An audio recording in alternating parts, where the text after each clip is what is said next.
Chelsea win their first silverware under Jose Mourinho.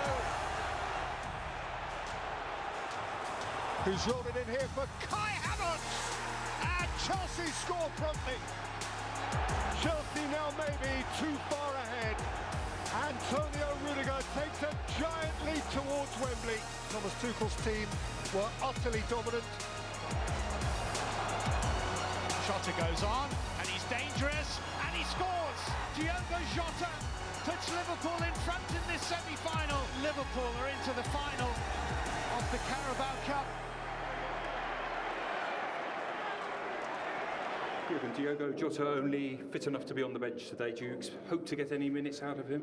Yeah, would say definitely, because look, now the last 2 days absolutely normal, and we had to make the decision: do we start him, do we bring him on? That we decided to leave him on the bench. We spoke to him, and he feels pretty good with that idea, and so that's it. Romelu Lukaku also starts on the bench. He is a big game player. Was there any time or a thought in your mind that you may give him a start this afternoon? Always. If you look at the history, he starts a lot of matches.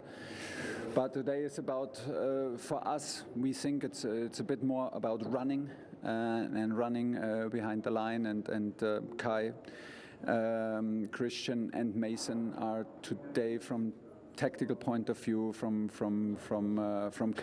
characteristic of their style, a better fit, and it's very nice to have Romelu from the bench to influence the game, hopefully in a decisive matter. Most of the time you get the chance to win the trophies at the end of the season. What would it be like to put one in the cabinet at the end of February?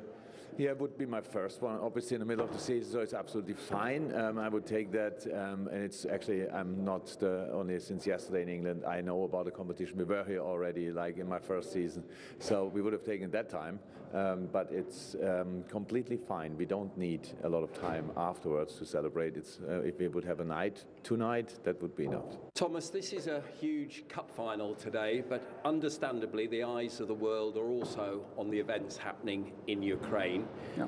Your club released a statement today in which it said you were all horrified about those events and you all wished for peace. When the club says all, is it your understanding that also includes the owner, Roman Abramovich? Absolutely. Absolutely. It includes him, and this reflects my opinion, like everybody else's opinion in the club.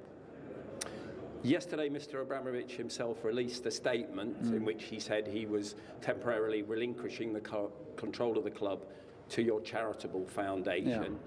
Yeah. Given that you'd said earlier in the week it's been very difficult in the build-up, have you had any conversations with Mr. Abramovich about the situation that Chelsea find themselves embroiled in with Ukraine?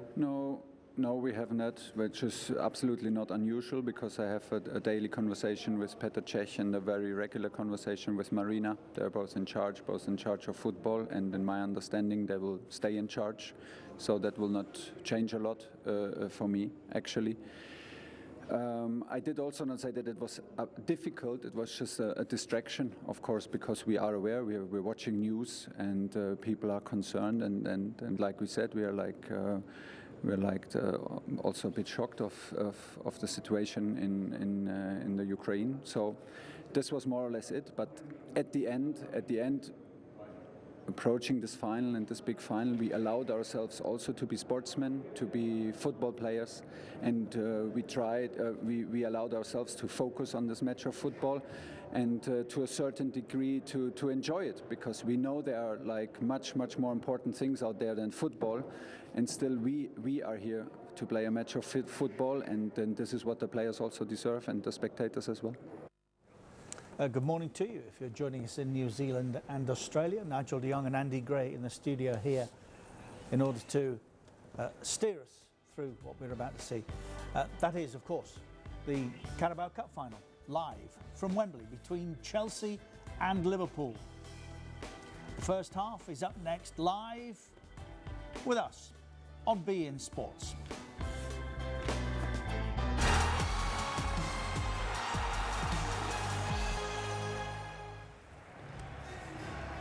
To Wembley we go to watch Chelsea play Liverpool, who are on the cusp here of becoming the most successful team in this competition. Liverpool, that is. Of course, That's the only one Klopp hasn't won? Yeah? Yeah. This trophy was obviously the one that started everything at Chelsea, because this is the one that Mourinho won first. Correct. So it has a special place in their hearts. A Chelsea who can proudly boast these days that they've won everything. Yeah. And they have. Yeah. Yeah.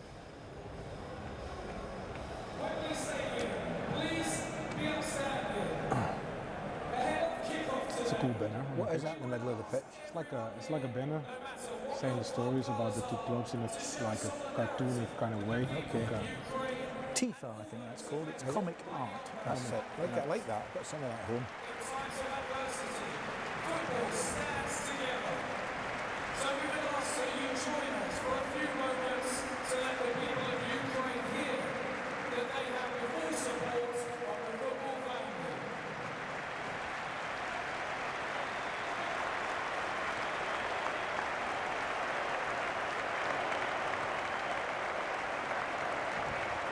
I thought the questions that Thomas Tuchel was having to face pre-match were very unfair. Difficult. He's a football man. Difficult, yes.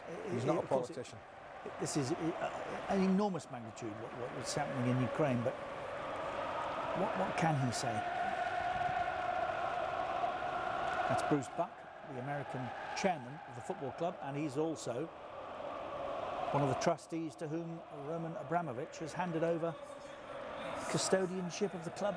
I haven't read anything that says he's given up on the ownership of the club. Yeah, it's unlikely to happen, to be honest. I don't think so. How long is he there now? A decade? Decade now? 9 years. 9 years. Yeah, that's not going to happen. I think it's the smartest thing to do.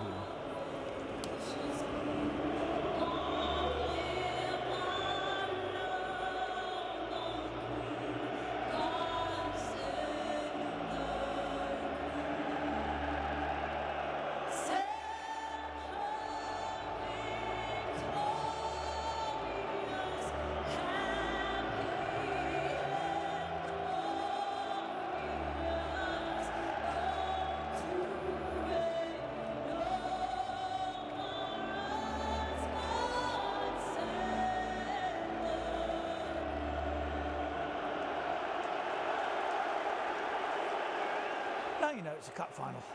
Yeah. How would you say that? National anthem. It's a match, of course, Andy, that you yourself have settled Yeah. many years ago, but nevertheless. Fabulous winning Nice goal, to I have have to on say. TV. I say so myself. Yes. One of Wembley's classic all-time winning goals, I think, Richard, you'll find.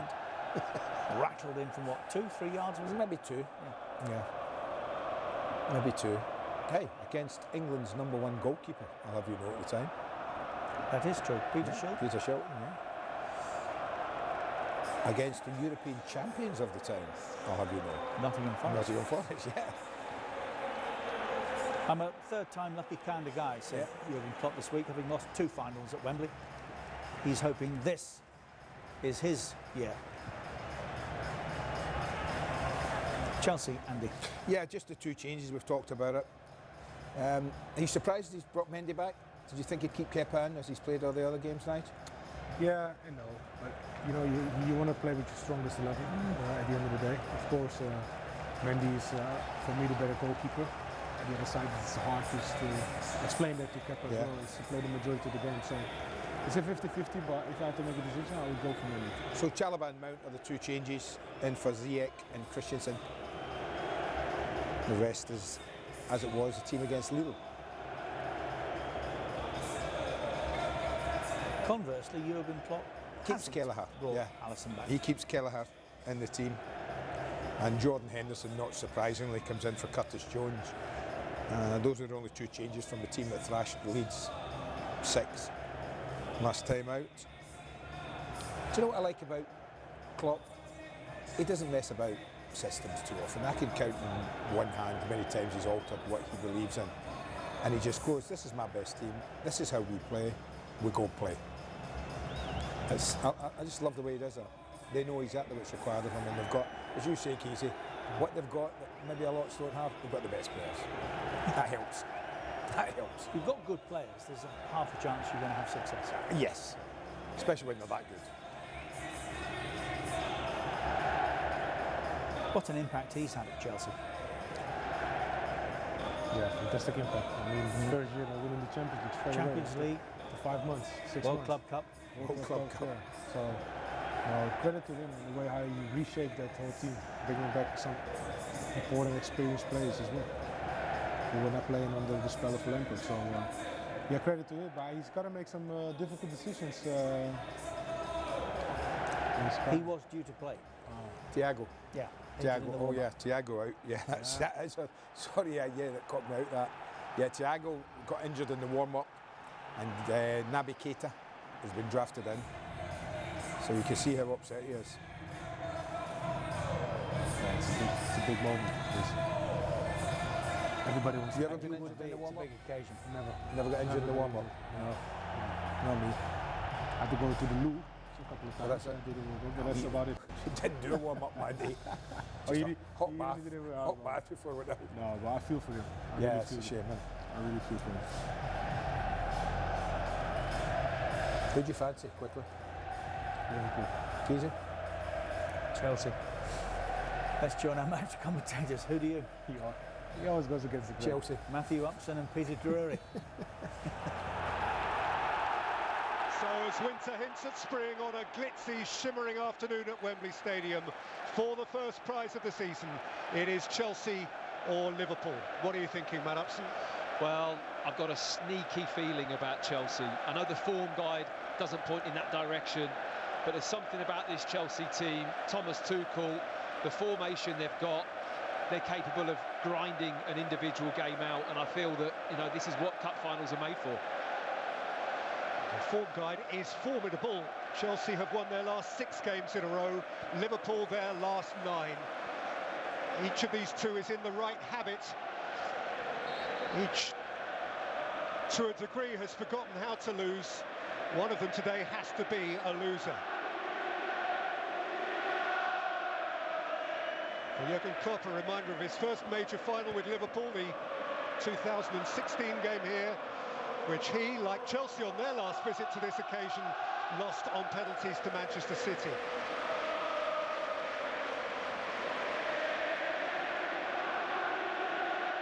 Christian Pulisic. Marcos Alonso to engage for the first time, no doubt of many, with Trent Alexander-Arnold. Rudiger. Thiago Silva starting in the League Cup for the first time this season. And the same can be said of Edouard Mendy. Quite how Kepa Arrizabalaga feels about all of that, only he must know. Can't be an easy conversation for the manager, can it? On either managers, really. To leave a player out who's played in every game and leave them out for the finals, a tough blow for that player. Must be one of the hardest selectorial days for any of the elite managers, because inevitably they have used younger and different players over the course of the competition. Jurgen Klopp spoke well, I thought, in saying that if Liverpool win this, he would see it as a triumph for the whole club.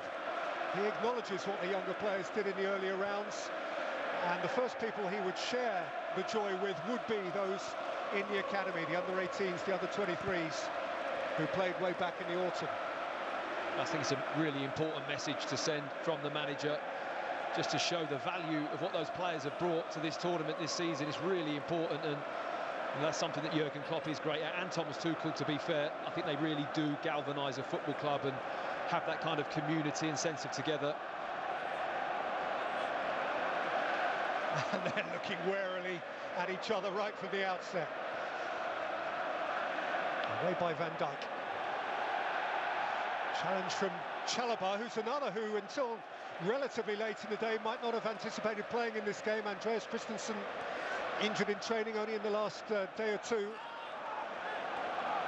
So what, the noise still hasn't settled down in this stadium, has it? I mean, both sets of supporters, a real fierce rivalry between these two clubs, and the atmosphere on the pitch must be amazing. Havertz for Mount. Mount's asked a lot of Alonso.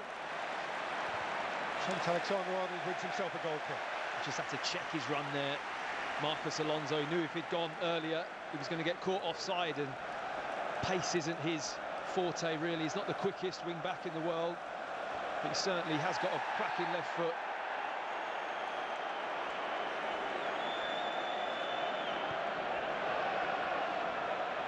Now, there is a certain special excitement about having one of our major cup finals in front of a full house at Wembley again.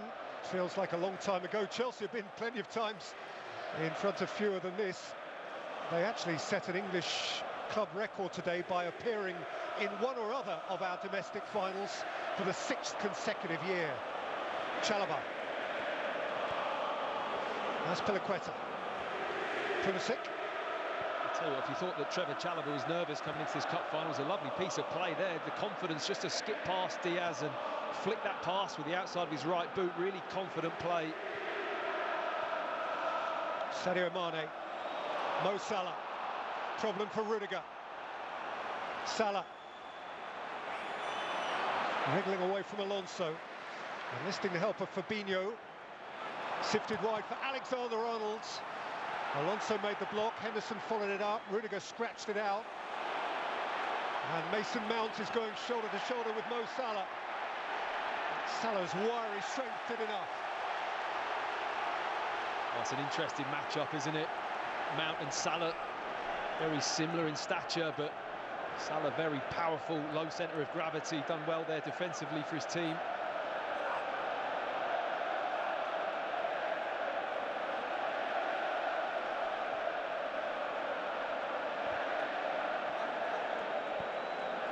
Kovacic, Havertz, drifting off Keita. Has Piliqueta, and a point-blank save from Pulisic by Kelleher. Back in by Alonso, who's heaved it high. The first chance of the game is a clear chance. Well, what a save from Kelleher. I feel that maybe Havertz could hit that one, but he decides to put it wide. He's onside as well. Pulisic, you can see how deep Roberts it is. And he does very little wrong, in fairness to him. He just concentrates on getting good contact on the ball. Great save. Quaven Kelleher, 23 years old, eyeball to eyeball with the American Pulisic.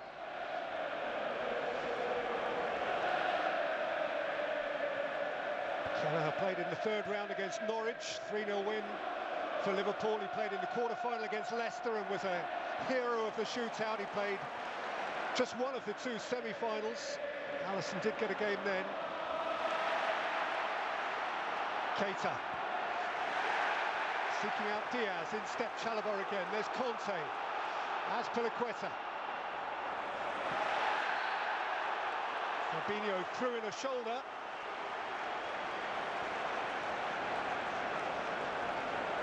Well, Trevor Chalobah started this game brilliantly. Real confident beginning to the game. Does so well to win the ball back, and Conte just flips that ball round the corner. Chelsea looking rampant at the moment. Here's the foul. That touch from Azpilicueta's, no contact on the ball from Fabinho. For me, that is a foul. It's a dangerous position as well. This is a high-octane Chelsea start.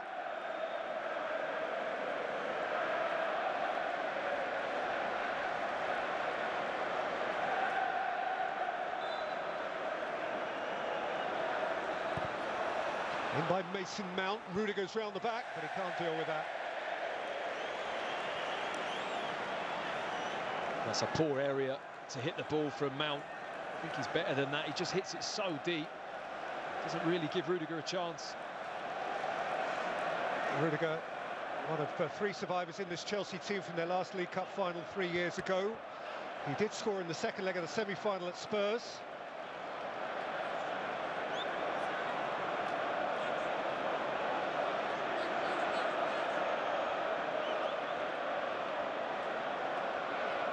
Diaz, now Azpilicueta left something on him.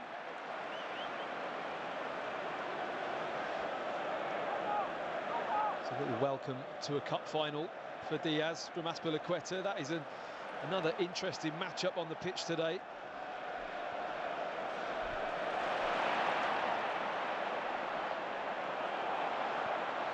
I'm not quite sure what the English League Cup would have meant to him a month or two ago, Luis Diaz. Massive bonus day in his career. This weekend last year he was playing in a huge game in Portugal. It finished Porto 0, Sporting 0. But many, many more are watching this one.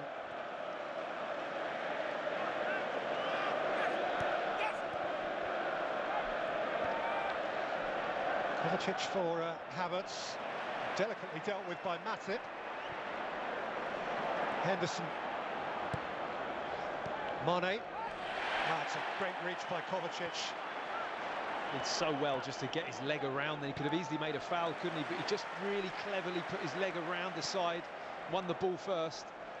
Pulisic, he's got to put that early miss behind him.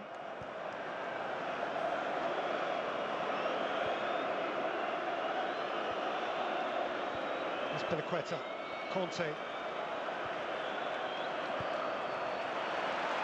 Swept wide imperiously by Silva, taken up by Alonso, who teased Alexander-Arnold and found Mason Mount. Plunging was Robertson. Calmly done by Keita, and there's a way out for Alexander-Arnold. By Silva, Alonso, firm challenge from Henderson. Kovacic comes up with the ball as so often he does.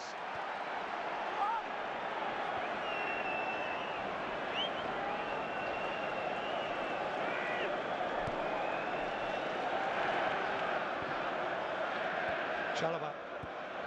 There's Piliqueta. Cushioned out by Van Dijk. Fabinho. Keita. A very, very late addition to the Liverpool 11. Luis Diaz. Looking to rip around Chalobah. Diaz and Sadio Mane. And Rudiger can clear.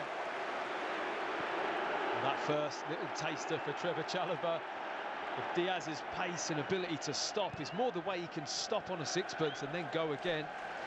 Just try to put the brakes on and throw Chalobah. He did well to adjust his feet. Mane. Chalobah to be examined again. And Mane is left him behind. It's Sadio Mane. It's Luis Diaz. Against Naby Keita, actually, though it wasn't getting through that forest of legs.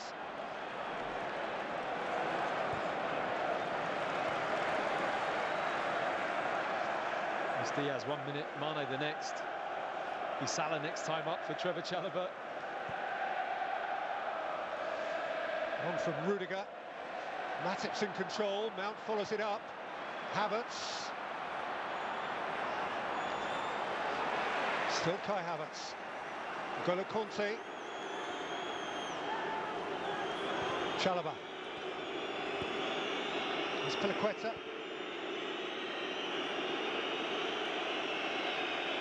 Kovacic. Ambushed by Henderson. It's classic Liverpool pressure, wasn't it? The way they press in midfield, so impressive. They all go together. They see that trigger of the ball going sideways or backwards, and all of a sudden they're in. Every single one of those three just locks in. Chelsea did well to get away with it. There's a worry for Chelsea. Thiago Silva is having to take a sit down. Not sure if that's an elbow or the rib cage. Seems to be holding that kind of midriff area, or his elbow maybe.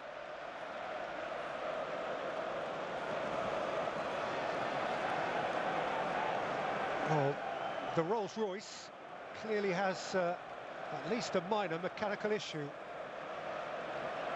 As smooth a defensive footballer as there is on the planet, Thiago Silva. We've already seen a glimpse or two of that. But he's breathing deeply and gulping a bit. Yeah, certainly just like in the rib cage, under his armpit, that kind of area, whether or not he's just received an elbow or something in there or tweaked a muscle, I'm not sure, but obviously it'd be a huge miss if he was to go off, and he's so experienced next to Trevor Chalobah as well, just talking him through the game. Well, he came on, Thiago Silva, for the last 24 minutes of the second leg of the semi-final at Tottenham in place of Andreas Christensen. That's all he has contributed until now.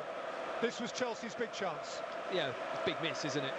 There's no doubt about it. It's a big miss from Pulisic. He concentrates on the contact, but he's got to try and steer it just the other side of Kelleher. But you know, looking at that from behind the goal, it's a really impressive reaction because he's really got his left arm up there, made it strong. It's a really good save.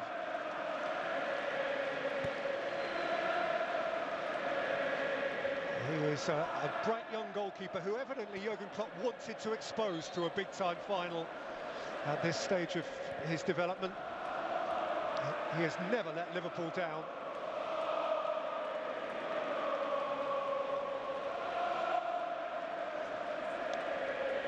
One Thiago is okay, the other sadly isn't. My heart goes out to him, to be honest. I think it's so difficult. There'll be such a mixture of emotions that he'll be going through. And he's had a rough time with injury, so it's that kind of repetitive, almost cycle of being injured and not being able to get fit that can really get on top of you at times, especially when you have to step out so late in the day. Here is Diaz. Bounces out off Rudiger. Alexander-Arnold didn't make the contact he wanted. Yeah, they're the moments there where Chelsea need a proper number 9 on the pitch. Kante just cleared the ball. Havertz has to get his body in and hold the ball up a little bit, give his team a bit of respite.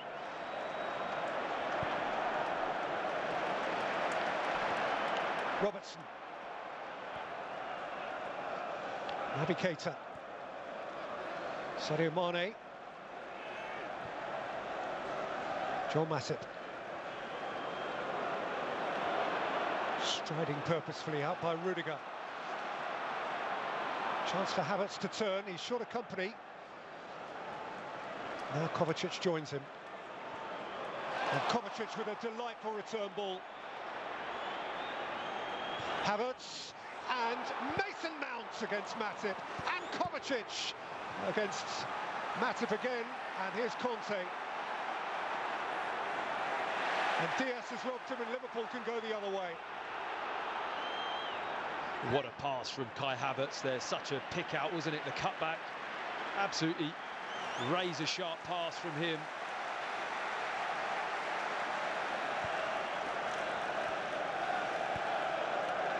It's a good game.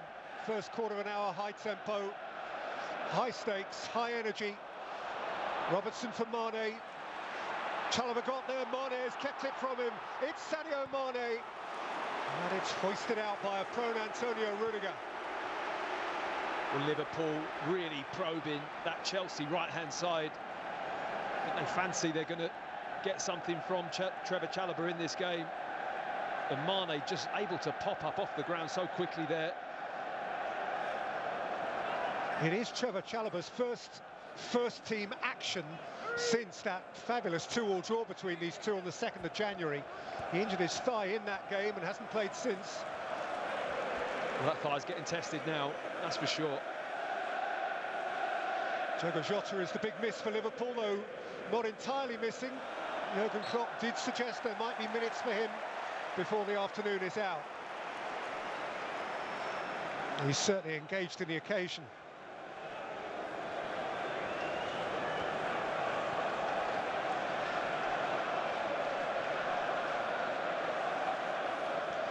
Well, that pass I was talking about from Kai Havertz, there's the through ball, but he takes his time here, he really assesses the situation, and look at the power that he just whips that ball in. It's absolutely perfect. It's just a shame Mason Mount couldn't turn any quicker and really release a powerful shot.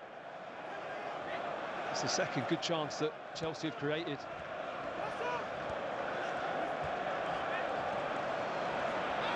Fabinho, Diaz, Alexander-Arnold, Sadio Mane mistimed his lead. He just didn't arrive as the ball arrived. Well, I'm really surprised because this fella is very, very good in the air usually. I mean, you expect this kind of delivery from Arnold. It's just what he does. It's just an amazing, brilliant ball. But Mane gets the wrong side. Look at the dip on the cross. He just mistimes it, as you mentioned, doesn't get the contact he wants. Still to score a League Cup goal for Liverpool is Sadio Mane. He might get another sniff here. Diaz.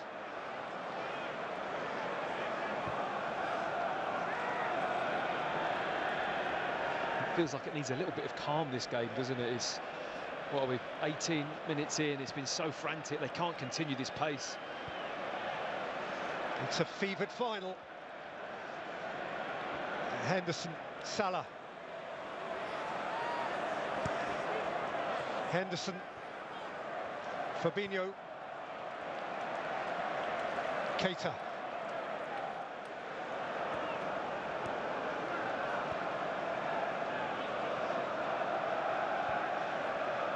Van Dijk.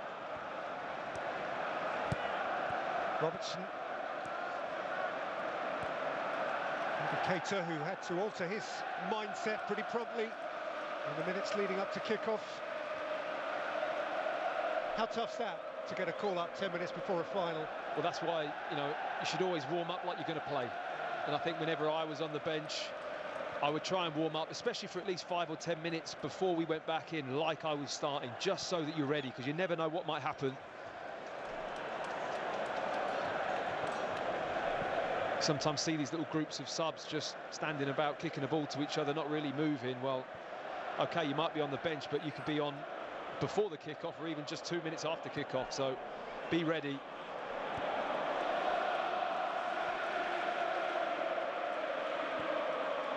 Van Dijk. It's a corridor for Diaz. What a delicious take that was. Face to face again with Chalobah. Now Henderson, then Salah. Loops up onto the head of Rudiger.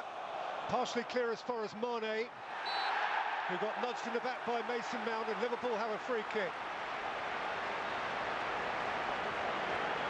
It's just a good, persistent Liverpool pressure. They're so good at regaining the ball, and Mane knows exactly what he's doing there. He senses the tackle coming from Mount and just gets his leg across, draws the foul. Well, this is interesting. It's on that side that probably suits a left footer, but when you've got Alexander-Arnold in your team, he can get a ball up and down over a wall, can't he? Well, Alexander-Arnold and Salah, unsurprisingly, are the two principal options. Getting advice from the skipper between them. It's a proper little meeting, isn't it? Yeah. Just deciding who's doing what.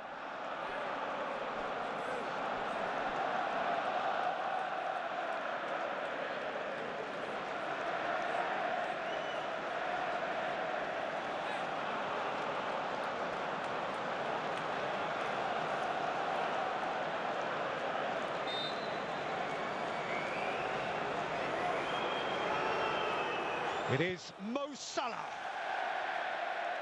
He scythed it rather, and it's flown harmlessly wide. Snatched at it, I think is the phrase. Just rolls it back. He's trying to strike a straight ball through the crowd with power. I understand that's difficult for the keeper, but you must hit the target, and he just skews that wide, Mo Salah. I think he's taking the next one. He thinks he's taking the next one. Yeah, I think so too. I think that'll be the team meeting beforehand.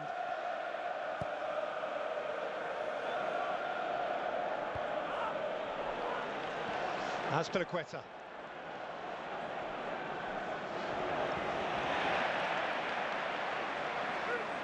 Van Dijk making himself boss as ever. Diaz bit off more than he could chew. Chalobah, Mount. Fabinho in a tight spot. Gave it back to Alonso. Mount.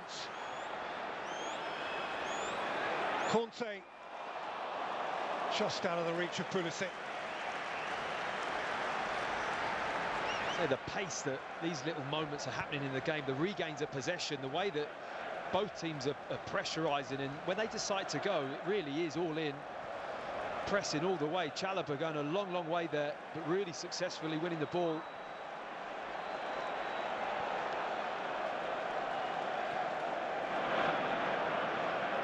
Robertson.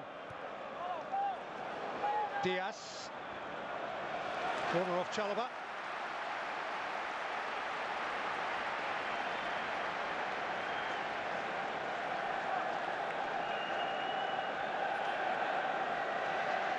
Duck to water, Luis Diaz. Really haven't seen the join.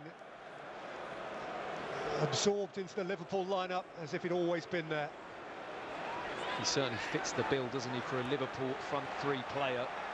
And there is Luis Diaz.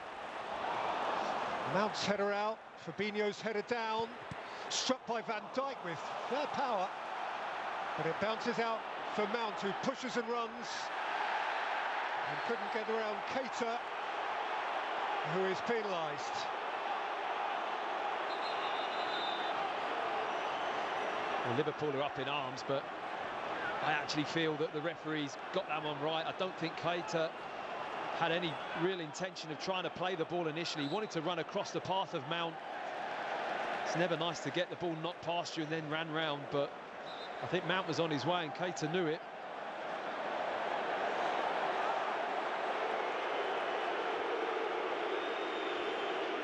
Chelsea's beef is that Keita left an elbow in, so neither side is entirely satisfied here.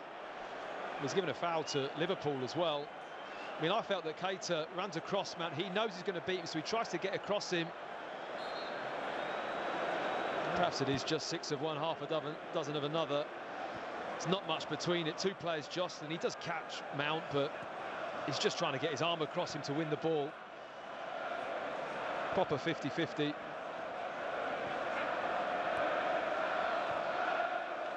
"25 goalless minutes, but certainly not eventless minutes." Alexander-Arnold, that's beautifully swept forward, and Rudiger had to switch on hurriedly. It's hard to anticipate that ball, isn't it? It was played first time round the corner.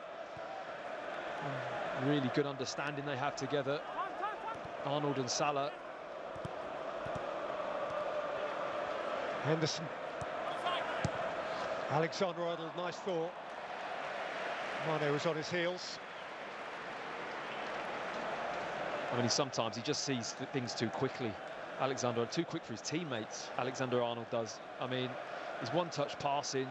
I've seen 2 examples there. It's just unbelievable, the picture that he sees so early. Thomas Tuchel there, just more than 13 months in charge of Chelsea, has overseen an FA Cup final which they lost, Champions League final that they won, a Super Cup final, a World Club Cup final. He's done all right. On by Keita, in by Robertson, a deflection again, and a Liverpool corner again. They're having some joy, Liverpool, down their left-hand side, really working it well into that wide area, looking to get crosses into the box or just get to the byline.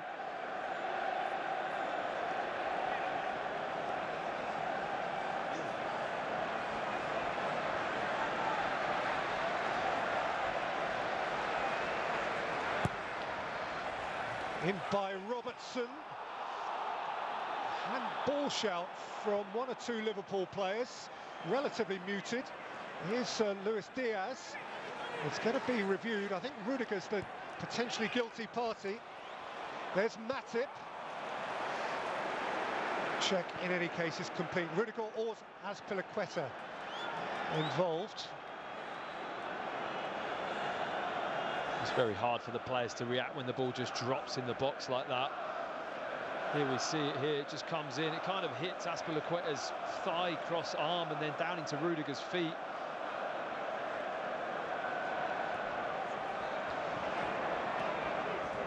Robertson, Diaz. That looks like a partnership down Liverpool's left that could really thrive. Not just today, but in weeks and months ahead. Henderson. Salah curved in towards Mane and touched behind by Thiago Silva. Another Liverpool set piece. There've been a few. They're just starting to control the game a little bit. Chelsea finding it hard without a real focal point up front to get hold of the ball at the moment. And Liverpool are just picking up possession whenever it gets cleared and just starting another wave of attack.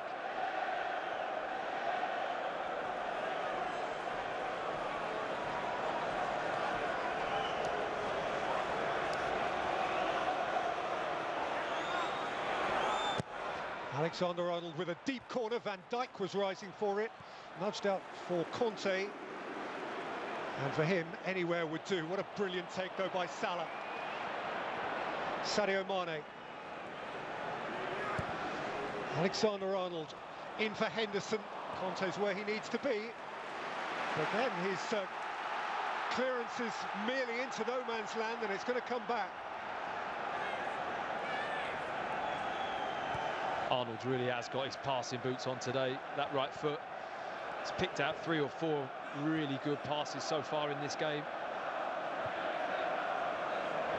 Robertson, Mane across steps Silva. Out by Pulisic. Henderson challenges to have it back. And right now, the Reds have the Blues penned right in.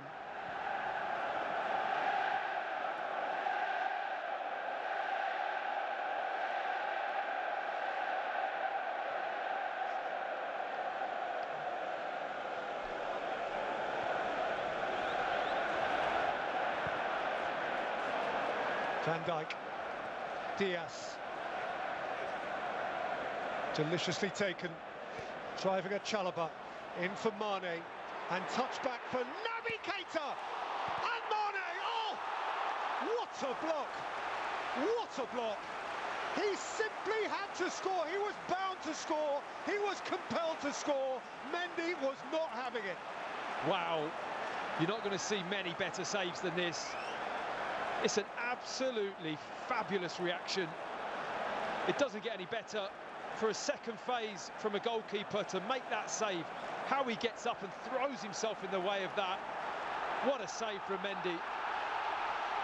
2 of the great stars of Senegal going eyeball to eyeball. And the goalkeeper comes up the hero, in by Alexander-Arnold. I mean, the only thing you can say is that Mane just has to go high. Just got to try and go into the roof of the net on the rebound, but I don't think he expected the way that Mendy got up and threw himself in the way of that. Friends, African champions together not a month ago, and there they were in direct opposition. Kepa, I'm sure, disappointing though this day may be for him, can only have admired from afar.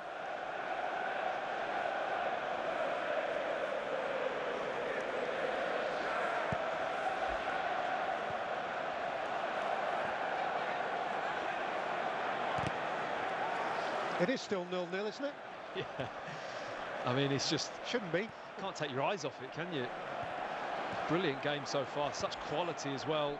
I mean, that move came from that left-hand side again, didn't it? Diaz out on the left.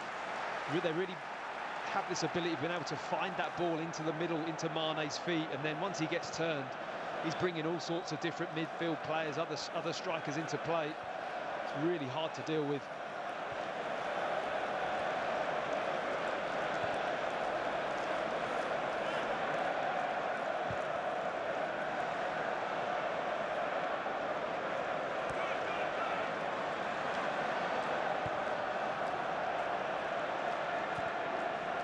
Matip.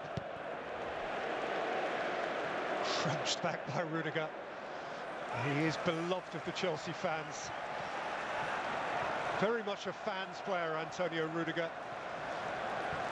I think most mere mortals would love to think that if they got the chance to play for their club, they'd play in the way that Rudiger does, heart and sleeve. He's a destroyer, isn't he? And that's what they love about him, you know, full throttle, 100% commitment, every challenge, every game. And he's really grown on me, actually. I wasn't too sure first season or two, but this season and last, he's just been outstanding for Chelsea.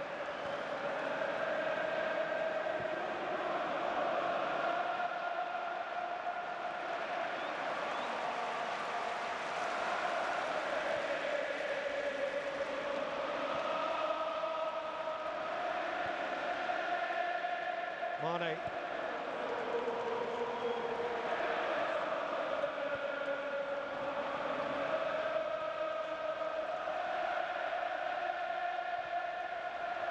Keita, Robertson, Diaz, Robertson's free, slung towards Henderson, well out by Alonso, Fabinho, just about keeping Liverpool at bay at the moment, Chelsea. Now this defies physics. It's certainly worth another look, isn't it? There's the first save, the speed that he gets up. Look at Mane just thinks that's a certain goal, doesn't he? In his head, he just must be already celebrating. There's 80,000 for better or worse who believe that's a certain goal. I certainly did.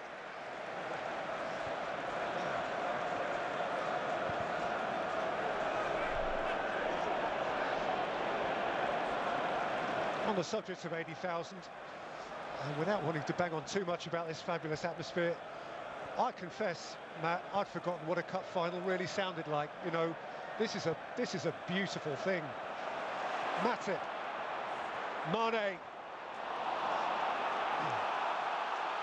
taken away by Conte, taken up by Pulisic, rolled on here for Kai Havertz, and the flag has stayed down, and Kai Havertz has feathered it wide, and now in any case the flag is up.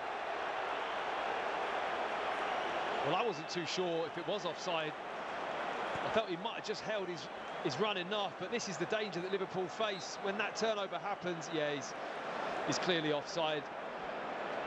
Nonetheless, he still doesn't know that he's got to finish it. Good recovery from Alexander-Arnold.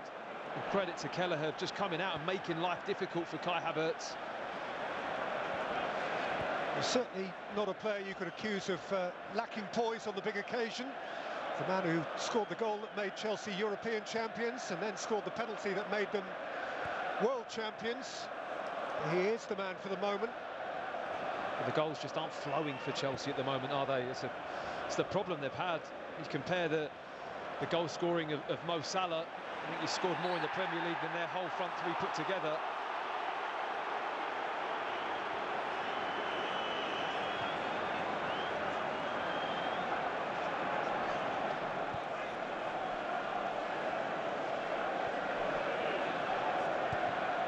Robertson.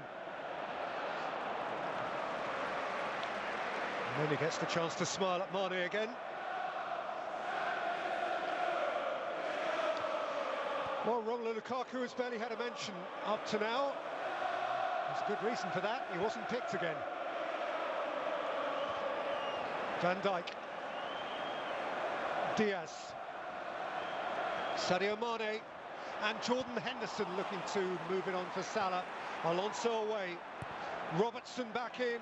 Salah's round the back. Alonso was wary. Salah wants a corner. He's not getting one. Diaz has just been on fire in this game so far. I mean, he's just finding this pass into Mane every single time. He just seems to have the knack of finding it. And Liverpool, again, asking a different question. I think that's the thing with Liverpool. There's so many different scenarios. And that fella there, he's at the heart of it at the moment. Really linking up well, looking a real threat. Luis Diaz last year shared the golden boot at the Copa America. Shared it with a fella called Messi, which isn't bad company to keep. He understands goals. He is so bright of movement. And the one thing I've been so impressed with is his timing of release of the pass. It's just been spot on in this game so far.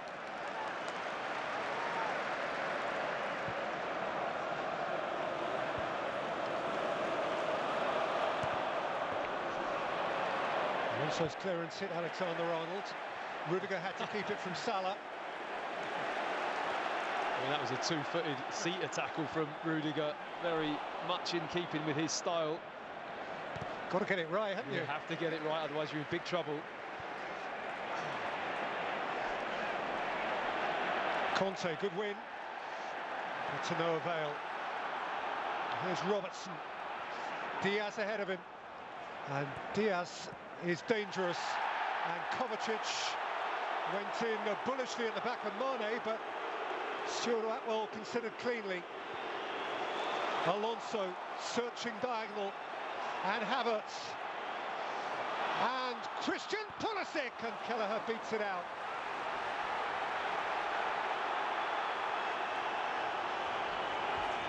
Pulisic, Van Dijk away, Kovacic. He's going to take a breath. I mean, Liverpool are so open when they're forward. It's almost like they're encamped in Chelsea's half, but when that break is on, the space is there in wide areas all the time. And Chelsea have got the intelligence with their players to make those runs. Kovacic with depth, and Kelleher with great authority came a long, long way. Kovacic off on his way again, but only because Luis Diaz had been clipped by Azpilicueta. Stuart Atwell wants a word, and only a word. Well, it's a shame that he does make this foul, Azpilicueta, because I think the ball had been overran from Diaz. And there's Diaz now.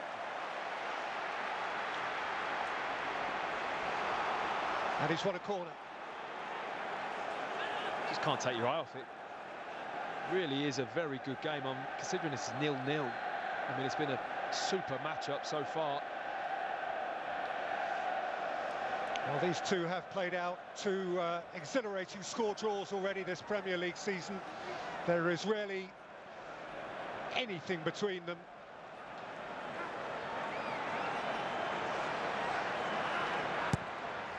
Slung in by Robertson. Nudged away by Havertz. Robertson again. Henderson's little flick. Nudged out for Conte.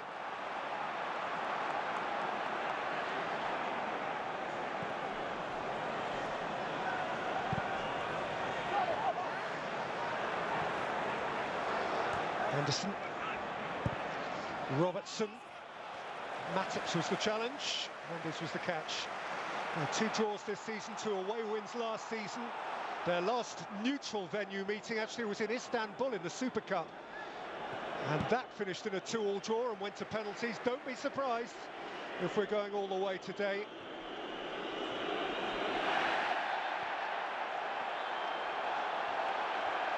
Stuart Atwell has to intervene again, this time in favour of N'Golo Conte. Well, pass the ball in that area of the pitch at your peril at the moment, because the press is so good from Liverpool. Your passing has to be spot on. Good ball from Rudiger. And here's Alonso. Nicked on by Pulisic, in by Azpilicueta. Havertz. Azpilicueta! Has heaved it wide. Not a bad hit off his wrong side. Well, when I saw the left foot line up for that, I didn't know really too sure what to expect, but from the angle I saw it wasn't a bad effort, and looking at that replay, it was only a couple of yards over the bar.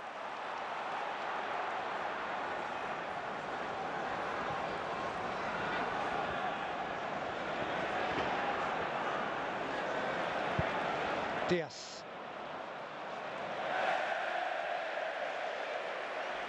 Chance to breathe.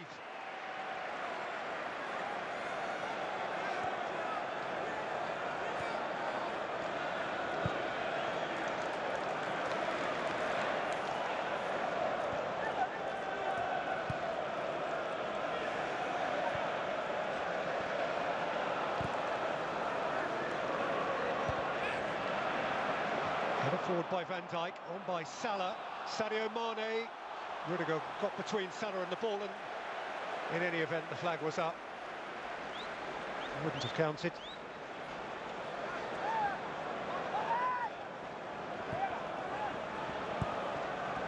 Yeah, just looking at how high Liverpool are. Keita's in there, Diaz is in there, Fabinho's up there. They're just banking on winning that turnover in that area of the pitch, and then they're in business. Conte fell on Robertson, who is incensed. Mendy calmly for Silva. Silva calmly off Henderson. Kovacic. Alonso. Mason Mount. Rolled up for Pulisic. Van Dijk's there before Alonso. And takes no chance.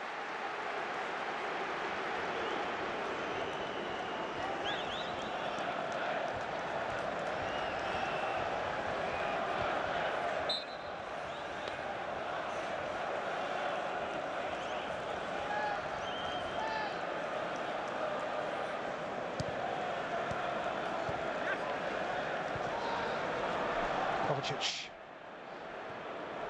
Thiago Silva. Important reach by Alexander-Arnold, and actually a rather fortunate touch. That could have gone badly wrong. Could have gone anywhere. Could have fell right into the path of Alonso.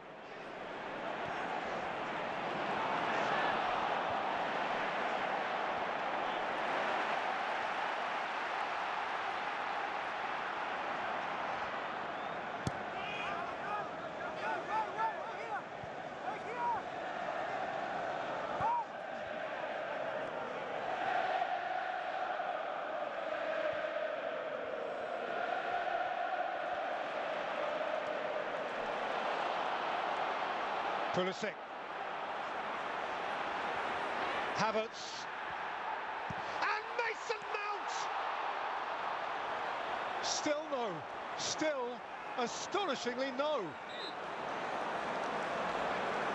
Well, I think he was offside, possibly, but what a run that was from Pulisic. Brilliant initially from Kovacic to win the ball back. Fantastic midfield play. Slips it to Havertz. He probably was onside because he came from so deep. It looked like he may have been offside, but the depth of the run from Mount, as Havertz gets his head up, it's a brilliant find.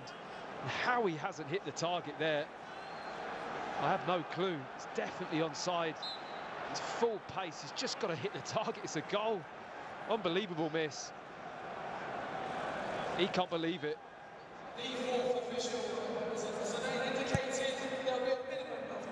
That's a moment that he is going to have to tuck away somewhere in the deepest recess of his mind, Mason Mount, because it could haunt him. Alexander-Arnold, just 1 minute of stoppage time, we're in it. Sadio Mane, Naby Keita, Andy Robertson.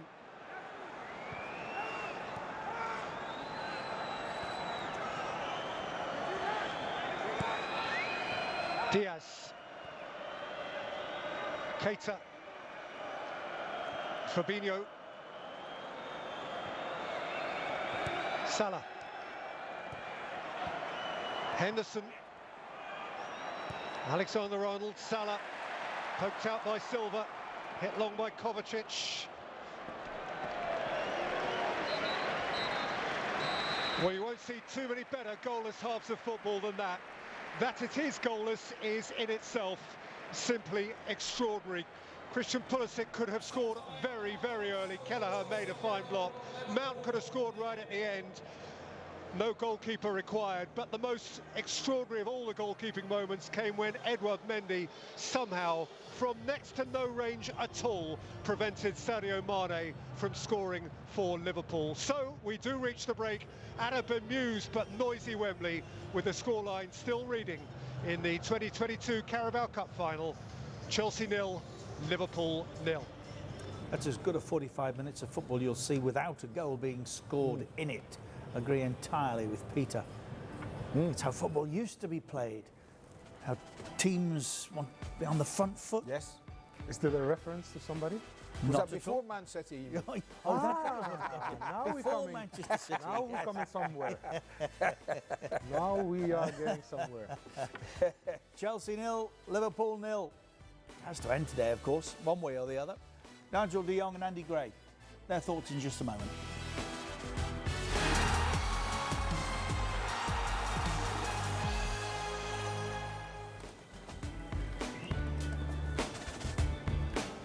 Still to come tonight in the Middle East and North Africa.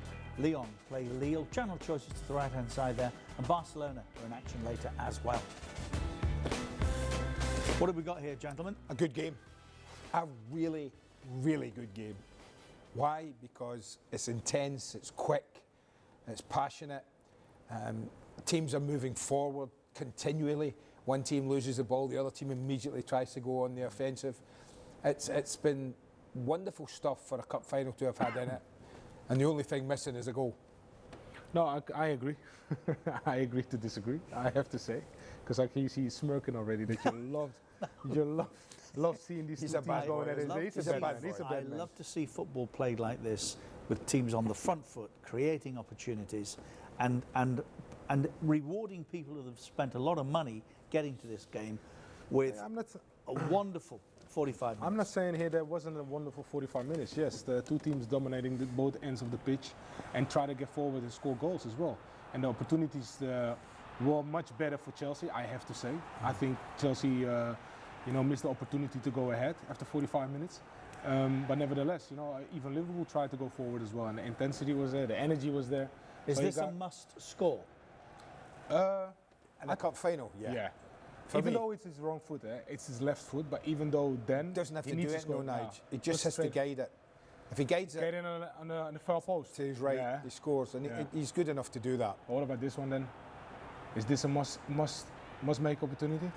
I mean, this was a little bit behind him, right? A touch. But still, he tried to smash listen, he's an England international. He's a quality footballer. He should be good enough to get in there. But I'm amazed at how he got in there so empty. Nobody with him. Look, you can see Trent Alexander-Arnold trying to get back in, but it was Naby Keita who was with him originally and just left him. So those were really good chances. Really good chances.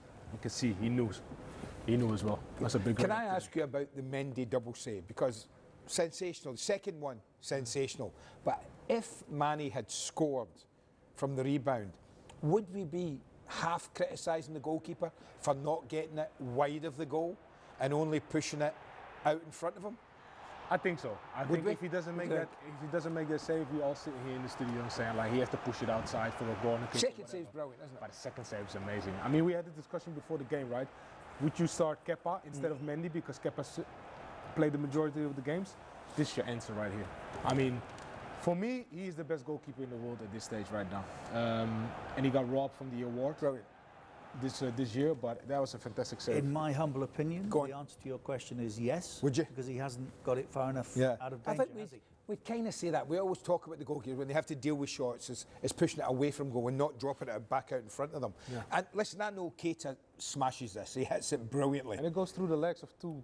And he's at full stretch, so maybe that restricted his ability to get it wide. But when you drop it right out in front of you like that, the normal thing that happens There's another angle from behind the goal. There's another angle from behind the goal, which you see when the ball got hit by Keita, and there's two Chelsea players right in front of him. So he's killed it rather than pushed it. Moved it on its way, hasn't he? You would do a better job, I think. You could play in different positions. You'll probably do a better job. But I just, you know, sometimes coaches spoil games like this, Richard, because if they don't like it, if one of the coaches is sitting there thinking, this is too open for me. You know what I mean? Then they're halfway, oh, this is too open. Well, let's just shut this down a little bit better. I hope not, because it's been so good. But is that the playing style? Is that Klopp's and Tuchel's playing style to close down? I think so you're right. they both go for the win. And that means they need to let the game open in order to go forward. I mean, the one chance we haven't seen yet, Sadio Mane's header. Now, he's good in the air. He's not the biggest Sadio Mane, but I always fancy him. When the ball comes into the penalty area, he's normally pretty accomplished at heading the football. What about that cross, by the way? And this is a brilliant ball. And for him... did he try to brush it? I have no idea. He's trying to brush it, I have no idea. I don't know whether he tried to put power into it, Nige. You know, maybe he felt the cross didn't have enough on it. That was a fantastic cross. And he felt that because he's, 12 yards out? He had to put power in it. I think he just missed it. Does he mistime it? Yeah, I think he mistimed it, yeah. He just comes on. You see that? Oh, no. He's trying to get it on his... I don't know what he did. I have no idea what he did. It's good defending, though. Yeah. No goals yet. Should it be required, there will be extra time and we will have a shootout if we can't separate them at the end of an extra 30 minutes. We can't at the moment. It's been really entertaining. No goals, but a really good cup final so far. As Andy said, don't spoil it.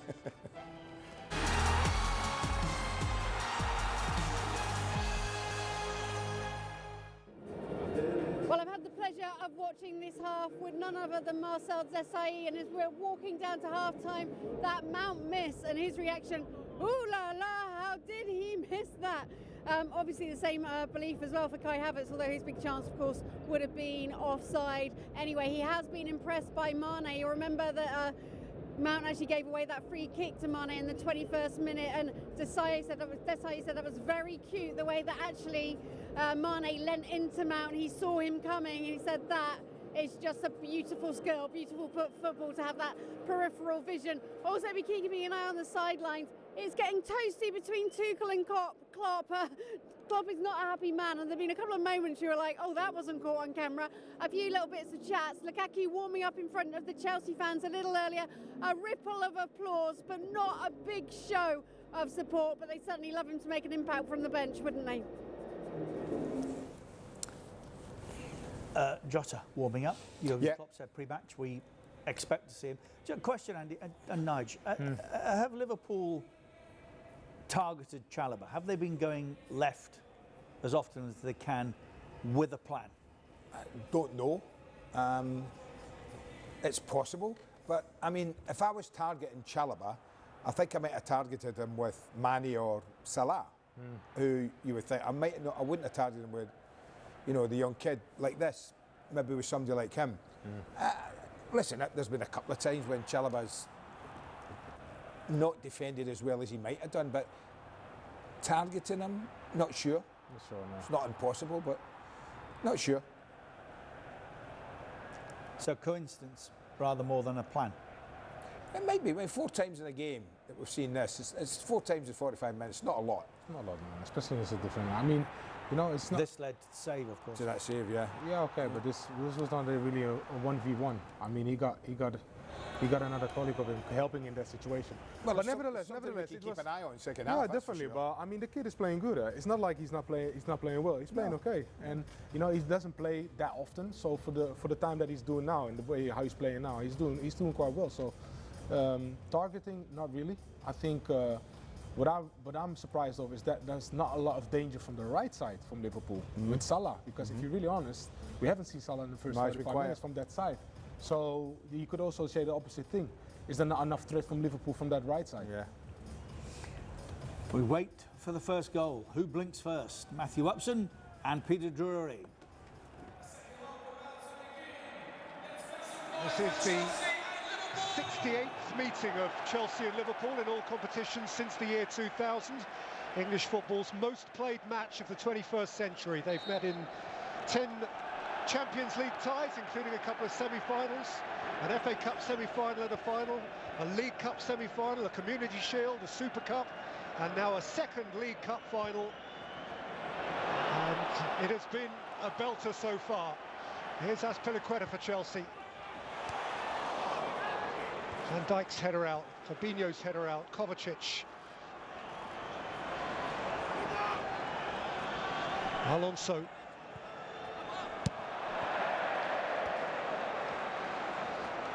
So what might be different, if anything, in the second half, Matt?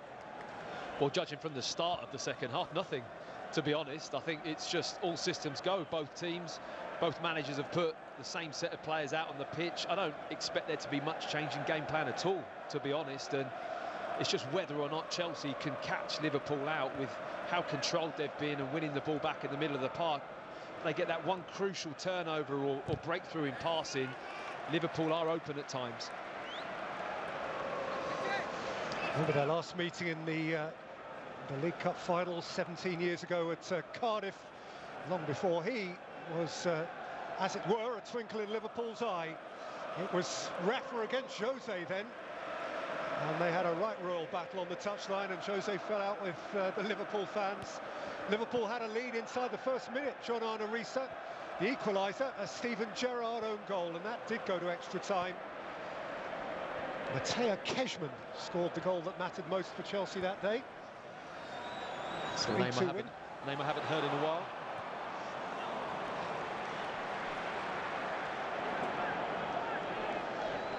And of course, in English terms, that was the trophy that launched Jose Mourinho. Van Dijk. Saw Alonso. Kovacic. Mourinho. Pulisic. Kai Havertz. Havertz around Matip. And right across the face, it just needed the merest touch. Principally from Pulisic, who was within a stud's length. Well, we spoke about how smooth Kai Havertz is with his movement. He does well just to stay on side as that last player. But this is lovely footwork, just a little drop of the shoulder, ghosts past Matip. And that's a great inviting cross into the box, but Pulisic half a yard behind it.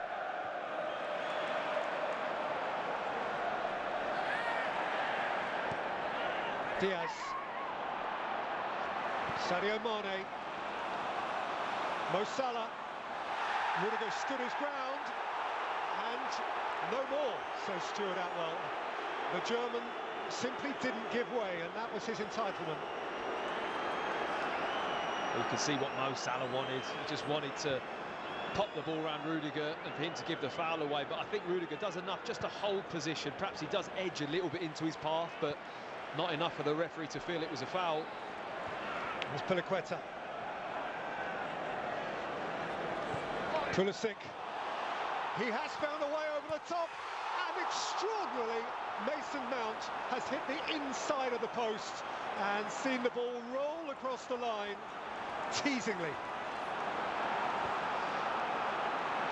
Or do you think there's a feeling that it's not going to be his day? I just can't believe he's missed his chance. Fantastic ball, brilliantly timed run. He just gets it caught a little bit under his feet, Mount. It's the only reason why I can explain that he misses the target. Either that or there's some sort of force field around that goal. Or around Mason Mount, shall we say. I mean, he's just not destined to score in this game, is he?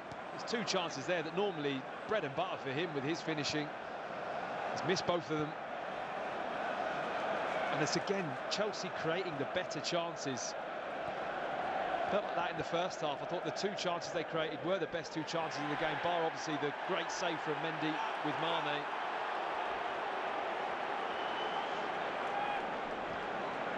It's painful to look at, the miss, timing of the run, lovely control. I mean, he does everything right, Mason Mount. Just there, he gets it caught under his foot. Kelleher's completely committed. I mean, that's agonising. Mason Mount, as it were, finished the first half with head in hands. He starts the second half in much the same way. Alexander-Arnold and Diaz, that's delightful. Mendy ahead of Mane, Luis Diaz juggling. Conte getting in the way. And Kovacic getting a bump.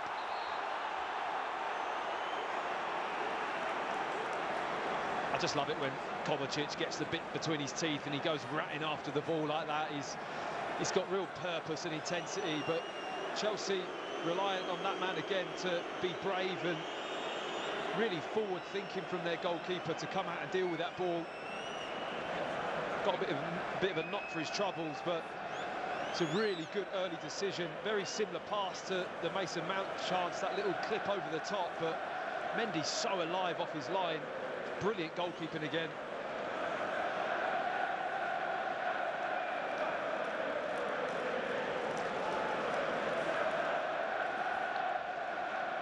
And of course, a concern for Mendy is an interest for Kepa Arrizabalaga, who might have played in this game, who has previously this season in a final come on in place of Mendy. You'll remember right at the start in Belfast in the Super Cup final for a penalty shootout, who was famously involved in a penalty shootout here 3 years ago when he refused to give way. I mean, here's that miss again. He won't want to see that again, Mason Mount. He really won't. It's a painful miss for him. He can't believe he's missed the target, and neither can his manager. Look, second time now, thumping the floor. Bit John Cleese that, wasn't it? Rudiger.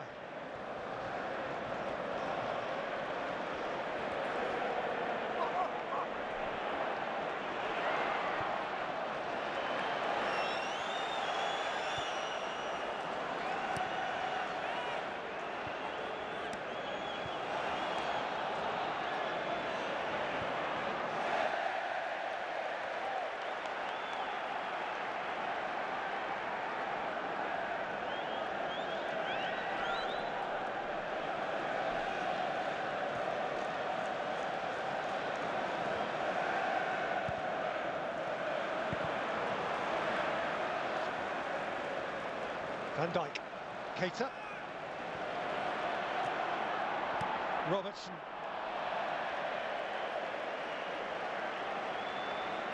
It's very ambitious from Andy Robertson there, trying to knock that and run around Azpilicueta to get the ball the other side. Just lost that little bit of control that they had for large spells of the first half. Liverpool and Chelsea at the moment have started this second half the stronger.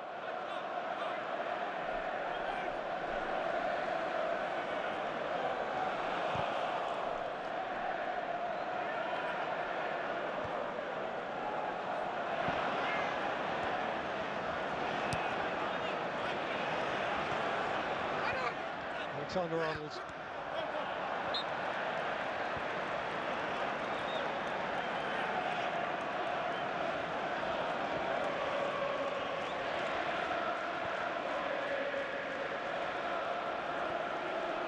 Azpilicueta.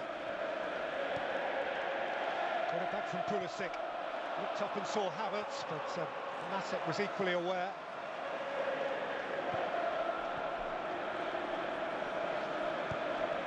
Sadio Mane, Diaz. This guy's a lot of fun. Not if you're Trevor Chalobah, he's not. Diaz. Corner. Well done, Trevor Chalobah. That is not an easy situation, and he does well because he's a big lad, Chalobah. And Diaz just loves to run and stop and then go again, drop his shoulder. He copes with that, and then the little feint to shoot, stays on his feet and doesn't dive in. Does a good job for his team.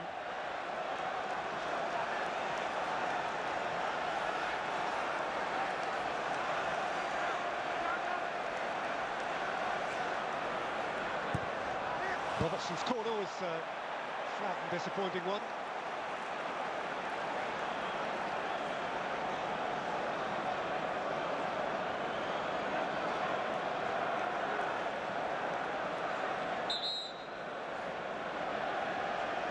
Robertson came into the Liverpool League Cup side only for the two-legged semi-final against Arsenal, and there's a problem here for his immediate opponent, Cesar Azpilicueta, who was also, of course, the captain of Chelsea, and indeed the only playing survivor today of the last Chelsea team to win the League Cup.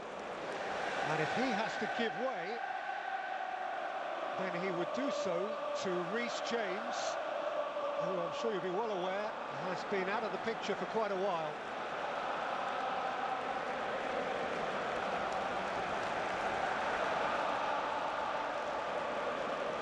His hamstring went twang on the 29th of December, and he hasn't kicked a first-team ball since, and now he was coming right into the thick of a major cup final being played at a fair old lick.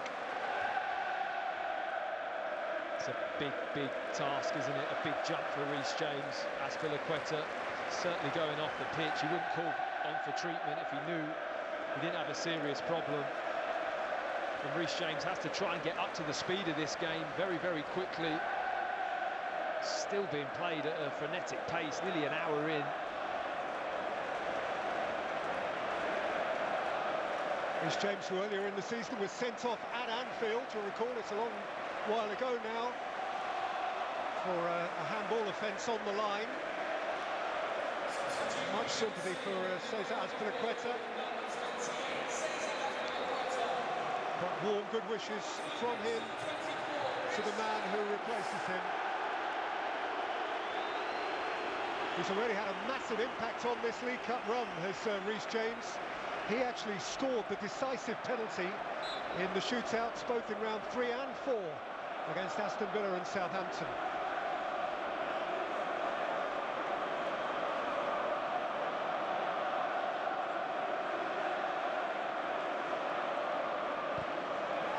It's James's first touch. Matip. Alexander-Arnold. Henderson. Salah. Alexander-Arnold. Henderson had stopped his run. And the intensity that Rudiger wanted that tackle there. Typical him, so animated.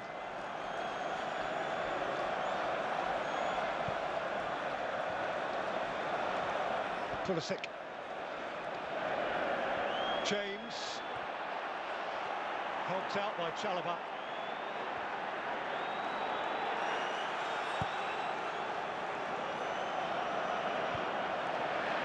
Matip met it. Alonso has it. Drifts it over the top for Mason Mount. Havertz through the middle. If Mount can find him. There's Kai Havertz. There's Mason Mount, and there is Caoimhin Kelleher to wrap it up. Well, it's that ball over the top again. Liverpool very susceptible in wide areas. Van Dijk is quite deep. And if they get the run on Arnold or Robertson, which they have done a lot in this game, Chelsea, it just opens up for them. It's a nice 1-2. Straight down the throat of the goalkeeper, Kelleher. Very comfortable save into his body, but another nice move from Chelsea.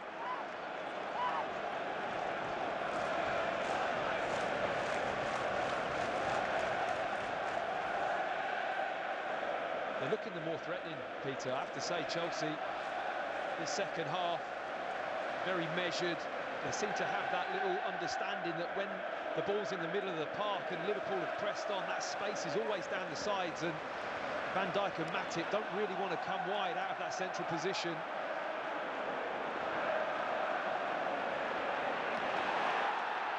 Oh, Chalobah is badly hurt in that challenge. Liverpool plough on. Robertson plays it in. Thiago Silva gets rid. Keita's not in a good way either. Two willing players competing for a 50-50 ball. And each of them potentially damaged. And there is a VAR check for that from Naby Keita. Oh. Well, Trevor Chalobah going in full-blooded. I think both players' boots are high. I think it's very difficult to control your foot once you're competing for the ball. I don't think he's got much control on where his foot goes after, but it certainly catches Chalobah with his studs right in the thigh. And Stuart Atwell will confer now with the video assistant referee Darren England.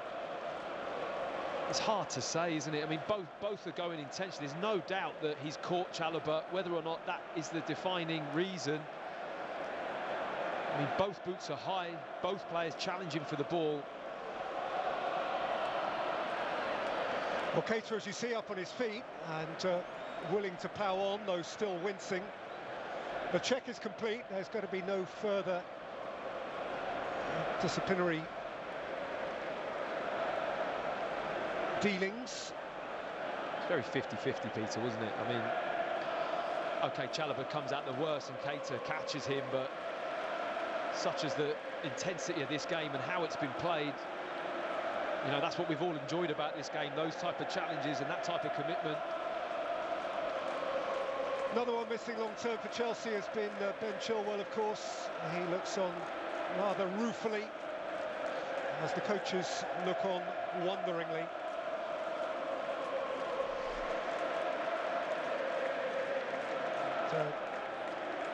Chalobah hobbles away from the scene of the accident, hoping that he is able to maintain his part in this unfolding drama.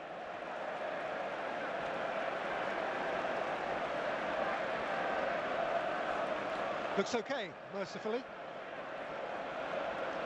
You could see that tackle as a near miss. Could have been a lot worse for Trevor Chalobah.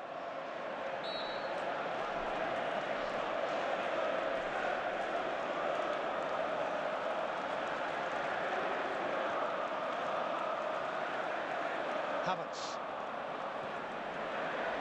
Dashing through was Pulisic, dashing back was Diaz.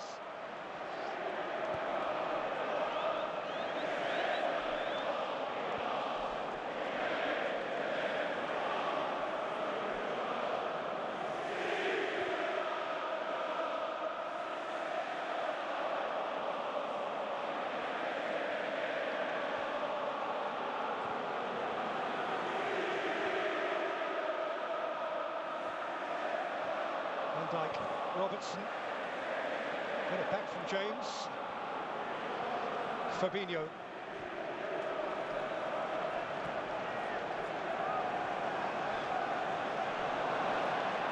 Matip. Thiago Silva stepped in ahead of Diaz. Conte determinedly away from Keita. Havertz. Alonso would love a corner out of that. It is a bonus Chelsea corner.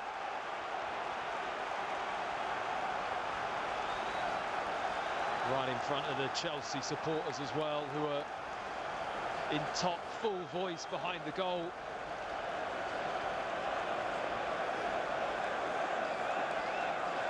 Mason Mount to take. Silva has rolled forward. Rudiger by the penalty spot. Mount too deep. Conte harried by Salah. Mendy with a miscue. Mane can look up. Mendy's off his line. Salah's on his way. It's Mo Salah for Liverpool! It didn't even reach the line because Thiago Silva, in pursuit, was able to stop it in its tracks. Well, I'm not sure if it was on target, Peter. I think it might have been just going wide, but from the moment Mendy hits this shot, he knows his team are in trouble. With how slick Liverpool are in their play, I think Salah just about holds his run on side. And again, another example in this game of a player who you would usually expect to see finish or at least hit the target with a chance like this, failing to score.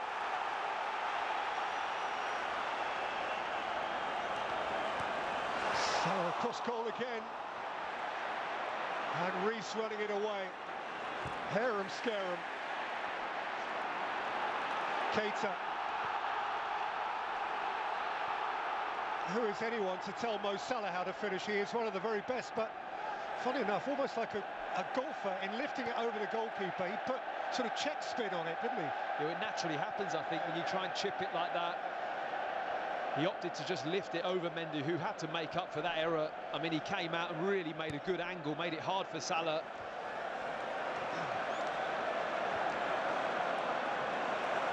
But a miscue like that from the goalkeeper when your team are so spread and just waiting to receive the ball in comfortable possession, it can be terminal. It nearly was.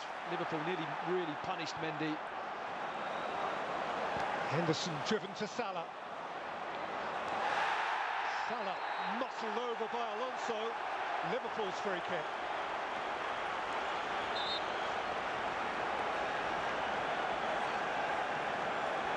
Well, it's hard for the referee not to give a foul here because Salah just moves that ball with his feet so well. Alonso nowhere near the ball, and there's just too much upper body contact. The moment Salah goes down, he has little option. And gauging from the first half, Peter, it's almost identical area where Salah hit that strike. And the form that Alexander-Arnold's been in with his right foot in this game so far, I wouldn't put it past him to be able to hit one up and down over the wall here. Looks like a fair old debate again. Well, Robertson's joined the committee this time, and of course he is the alternative left-footed option. I think Henderson's got to let Alexander-Arnold take it, whether he has the final say, Jordan Henderson, or whether they're just bouncing ideas about.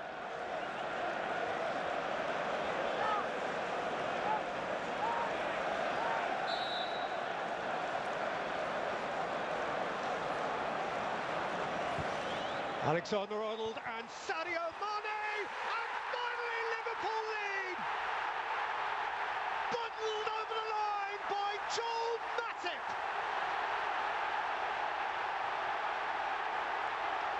That one was unmissable! And it's a red riot at Wembley!